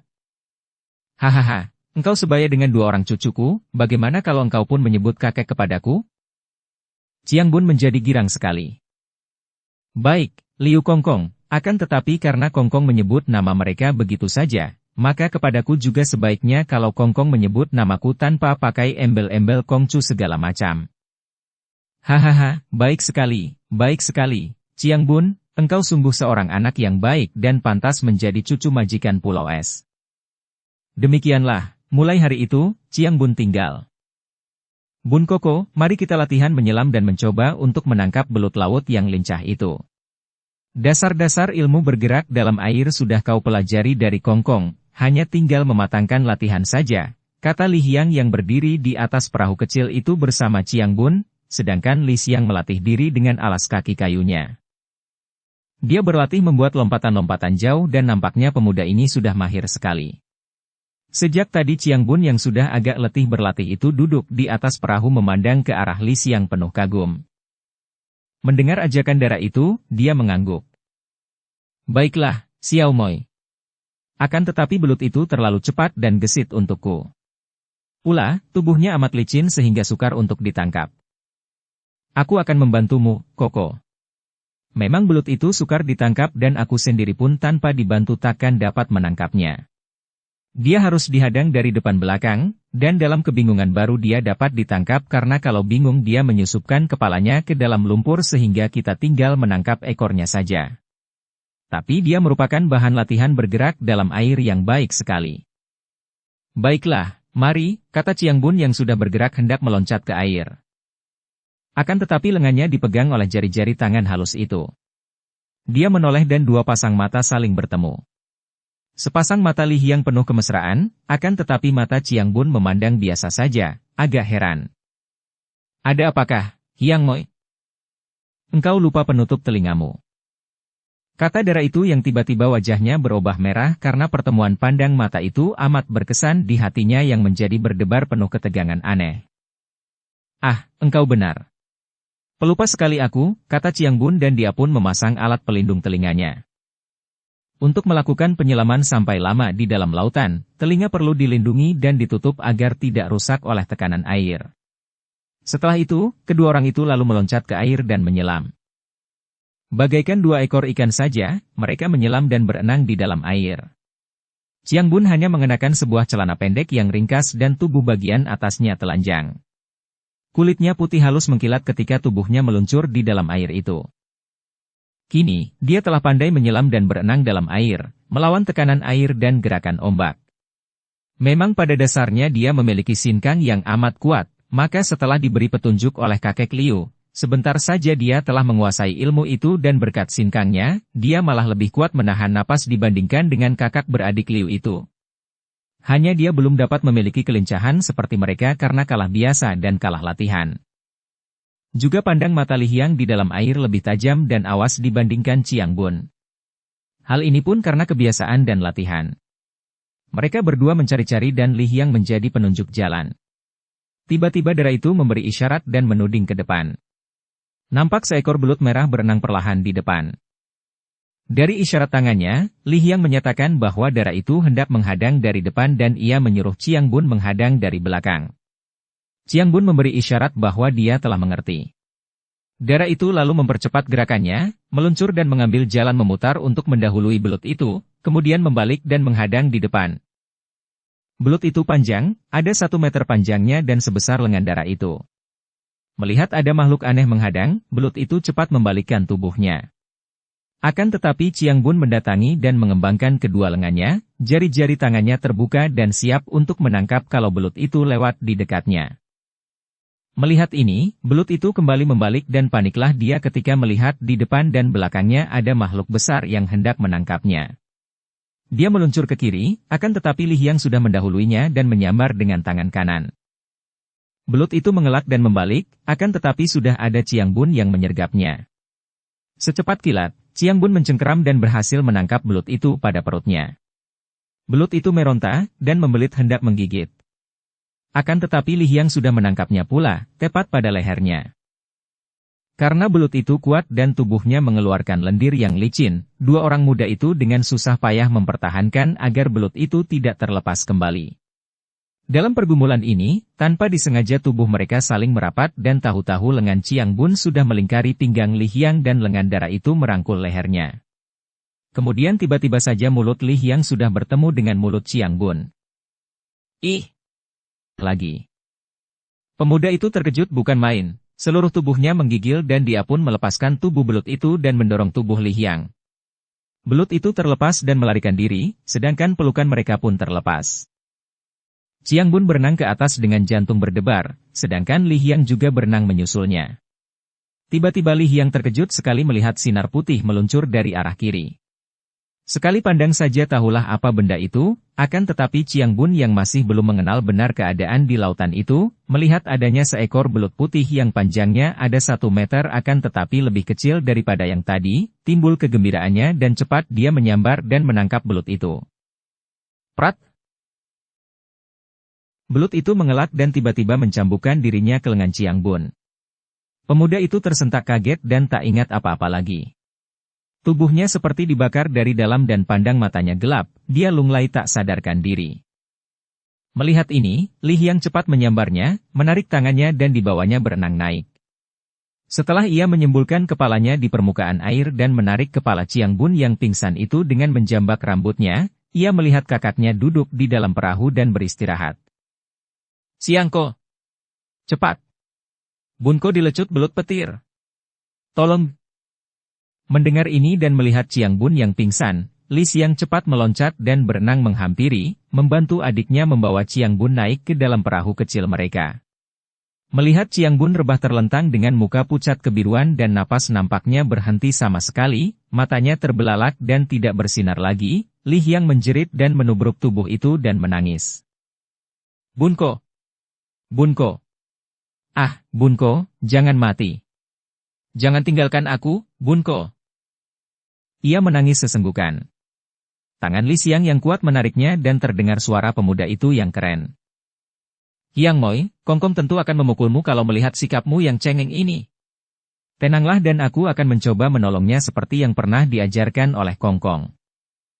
Li Hiang melepaskan rangkulannya, dan duduk agak menjauh, akan tetapi ia belum berhenti menangis sesenggukan dan memanggil-manggil nama Chiang Bun. Sementara itu, Li Xiang lalu memeriksa nadi lengan Chiang Bun dan dengan lega mendapat kenyataan bahwa urat nadi itu masih berdetak, walaupun lemah sekali. Kalau tidak cepat ditolong, tentu urat nadi itu akan berhenti berdetak pula. Maka tanpa ragu-ragu dia lalu mengangkat kepala Chiang Bun dengan menaruh tangan kiri pada bawah tengkuk, membuka mulut Chiang Bun, menggunakan tangan kanan menutup lubang hidung pemuda itu dan merapatkan mulutnya ke mulut Chiang Bun yang terbuka. Maka ditiupnyalah sekuat tenaga ke dalam mulut Chiang Bun. Dada Chiang Bun bergerak mekar dan ketika tiupan dihentikan dan Li Xiang melepaskan ciumannya, dada itu mengempis lagi.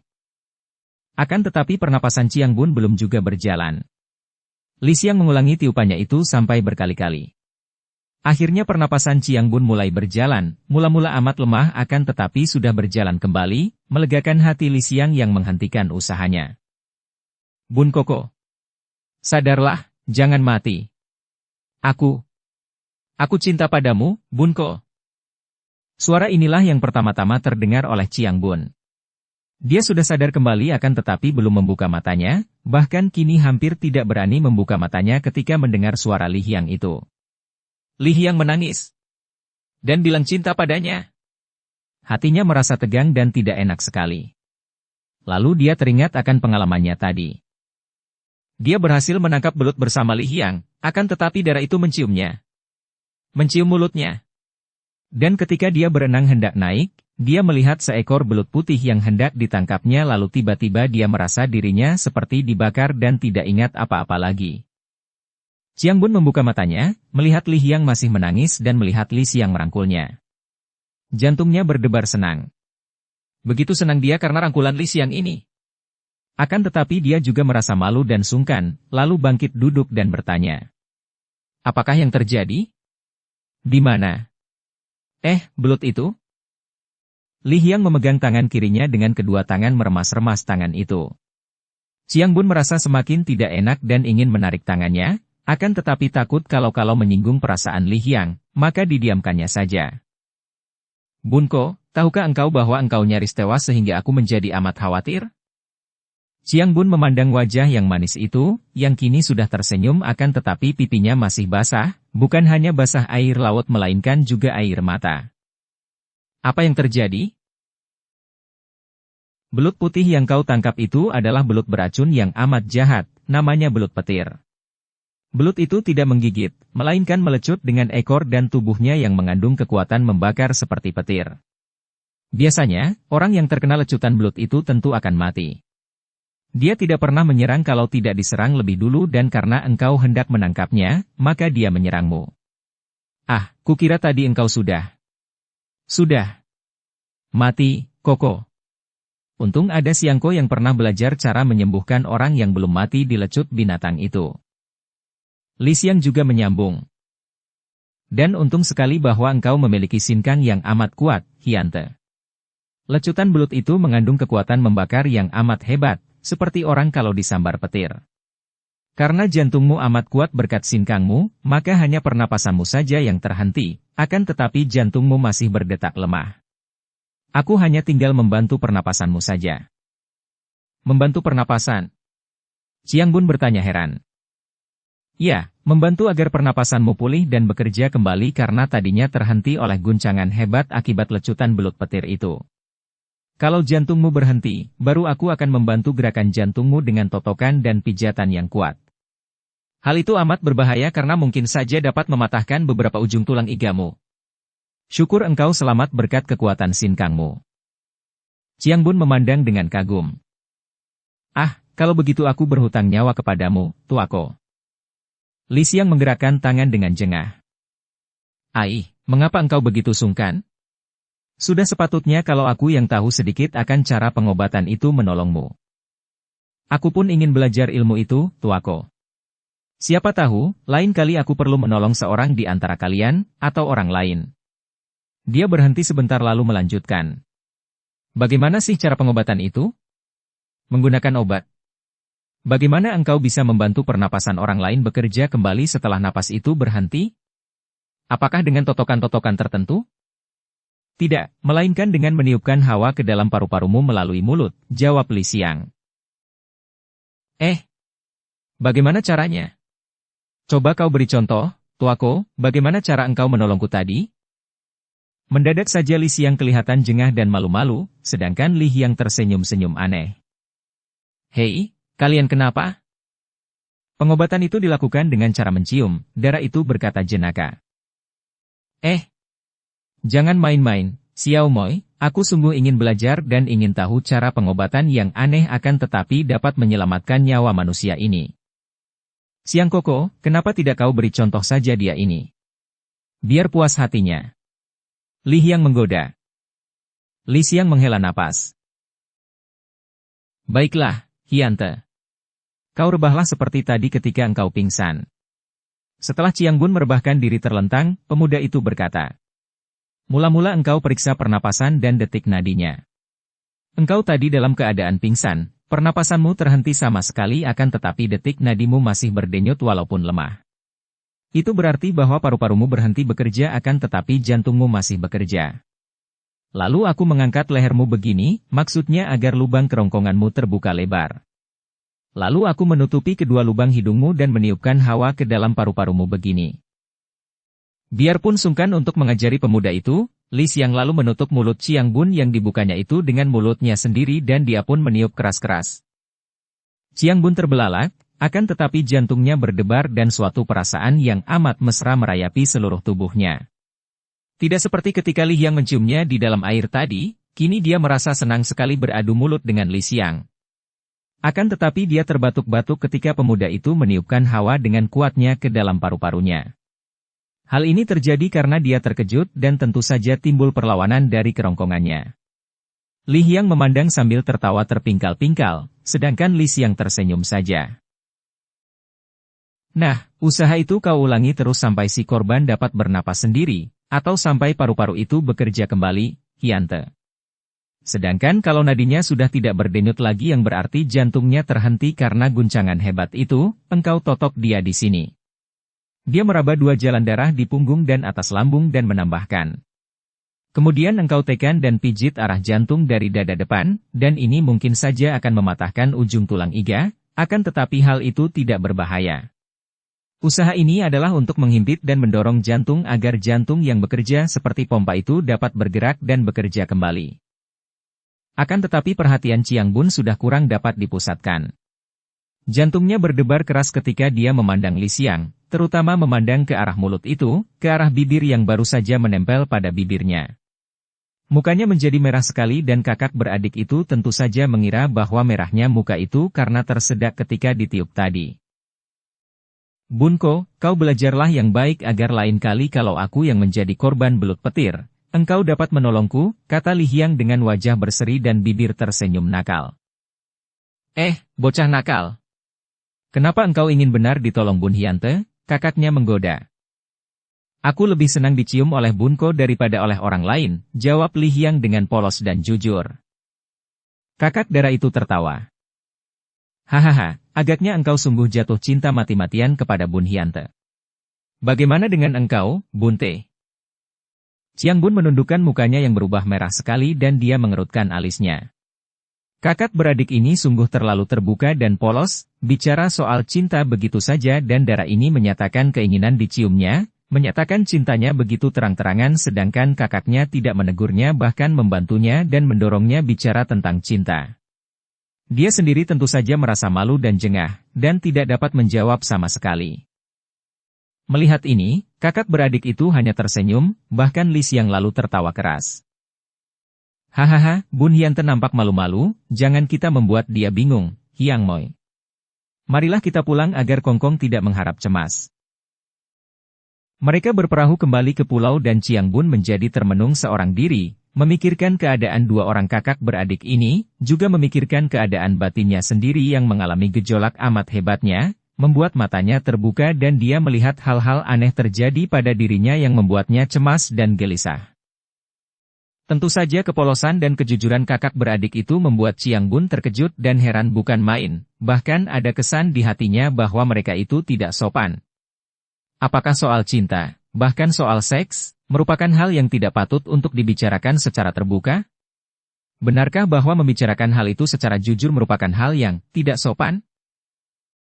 Tentu saja tidak sopan kalau diukur dari ukuran kesopanan umum, tidak susila kalau dipandang dari kacamata kesusilaan umum.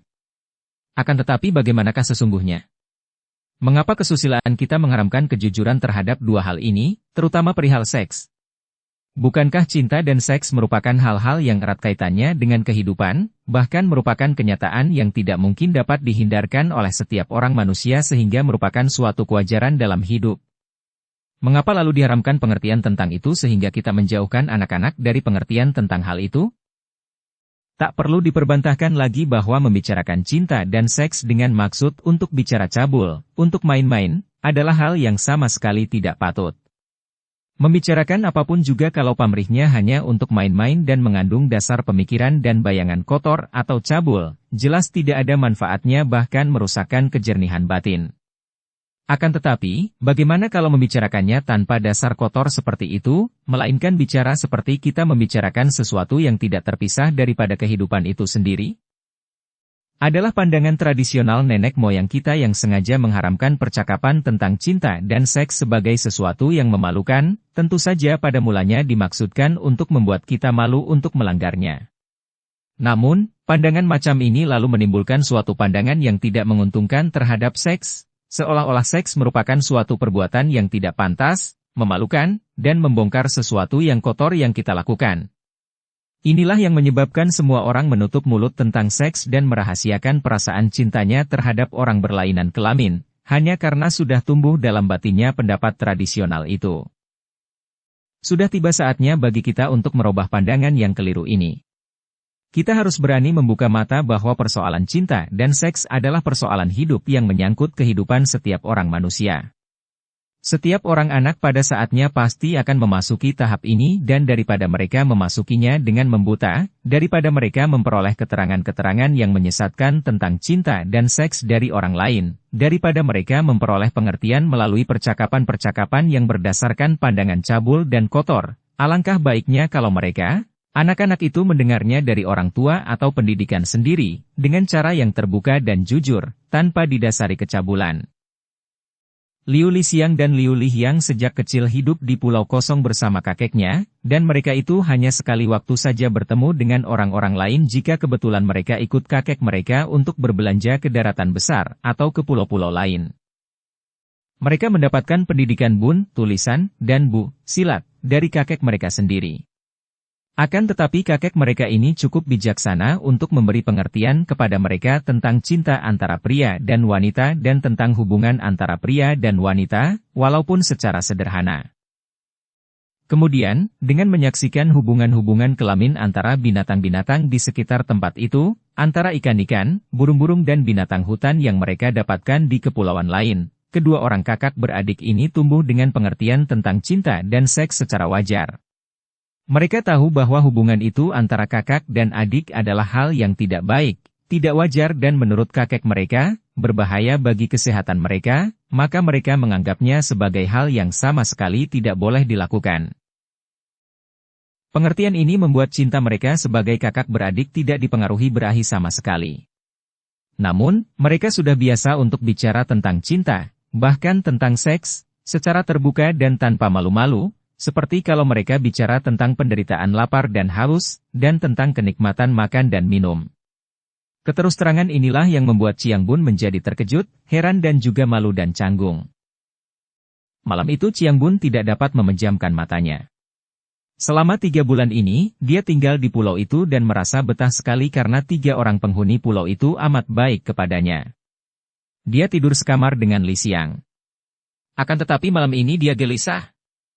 Dia merasa akan datangnya sesuatu yang mungkin akan merubah seluruh kehidupannya.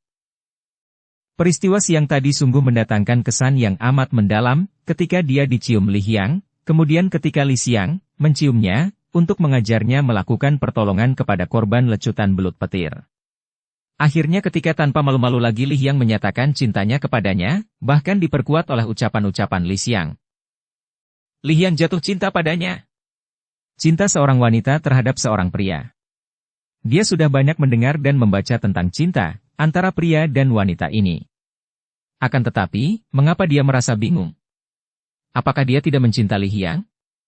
Dia suka sekali kepada Li Hyang yang jenaka dan cantik manis, lincah dan merupakan seorang sahabat yang amat menyenangkan. Akan tetapi, terus terang saja dia sama sekali tidak merasa tertarik atau terangsang oleh Li Hyang. Bahkan ketika darah itu menciumnya di dalam air, dia merasa terkejut, malu dan tidak senang. Sebaliknya, ketika Li Xiang mengajarkan cara pertolongan itu dan beradu mulut dengan dia merasa begitu terangsang dan senang, begitu nyaman dan dia sendiri tidak tahu perasaan apa lagi yang mengaduk hatinya. Pendeknya dia merasa mesra dan senang sekali. Kini teringatlah dia betapa setiap malam, kalau Li Xiang sudah tidur nyenyak, seringkali dia duduk dan memandangi wajah dan tubuh temannya itu dengan perasaan yang luar biasa. Dan setelah teringat akan semua itu, teringat pula akan perasaan aneh yang menyelinap di hatinya ketika pemuda itu menciumnya. Xiang Bun merasa terkejut, bingung dan gelisah. Kini dia melihat kenyataan aneh dan mengejutkan yang berada dalam batinnya, yaitu bahwa dia sama sekali tidak pernah tertarik kepada kaum wanita. Memang dia dapat melihat keindahan tubuh wanita, kecantikan wajah wanita, akan tetapi semua itu sama sekali tidak menimbulkan gairah, sama sekali tidak mendatangkan kemesraan dan tidak mempunyai daya tarik baginya. Sebaliknya, dia amat tertarik kepada Cheng Liong, kepada Cao Chin Liong dan kini dia amat tertarik kepada Li Xiang. Bahkan ketika pemuda itu menciumnya, dia merasa amat senang dan bangkit rangsangan gairahnya, terasa amat mesra dan menyenangkan. Ya Tuhan! Xiang Bun berseru di dalam hatinya sendiri ketika dia melihat kenyataan ini. Berahinya tidak dapat terangsang oleh wanita, melainkan oleh pria. Dengan bingung dan gelisah melihat kenyataan yang amat membedakan antara dirinya dengan kaum pria pada umumnya ini, Xiang Bun lalu menutupi muka dengan kedua tangannya dan dia pun menangis. Tiba-tiba dua buah tangan yang kuat dengan lembut memegang pundaknya dan Li Xiang bertanya halus. Bunte, engkau kenapakah? Mengapa engkau menangis? Dalam keadaan sedang berduka, pertanyaan seorang yang disayang menambah keharuan hati. Xiang Bun juga demikian. Dirangkul pundaknya dan ditanya dengan suara penuh kekhawatiran itu, air matanya makin deras mengalir dan dia pun balas merangkul dan menyembunyikan mukanya di atas dada yang bidang itu. Diam-diam Li Xiang merasa heran dan kasihan sekali. Heran melihat bagaimana pemuda yang dia tahu memiliki ilmu kepandaian tinggi dan amat gagah perkasa ini dapat bersikap begini lemah, menangis seperti seorang wanita cengeng. Akan tetapi dia juga merasa kasihan melihat kedukaan Xiang Bun dan mengira bahwa tentu pemuda ini menangisi nasib keluarganya, yaitu kematian kakek dan para neneknya di Pulau Es dan kehilangan saudara-saudaranya yang belum diketahuinya bagaimana nasibnya itu. Maka, karena merasa iba, ketika merasa betapa Xiang Bun merangkul dan menangis di dadanya, dia pun mendekapnya dan mengelus rambutnya untuk menghibur. Hal ini membuat Xiang Bun menjadi semakin terharu dan dia mengangkat mukanya yang basah, memandang kepada Li Xiang. Melihat wajah yang tampan itu memandang penuh kekhawatiran, Xiang Bun kembali merangkul. Xiang tuako. Ah, Xiang tuako, keluhnya. Li Xiang memeluk. Bunte, adikku yang baik, kau tenangkanlah hatimu, kuatkanlah hatimu. Bersambung ke bab 6. Dukung kami dengan subscribe, follow, like, komen dan share. Terima kasih.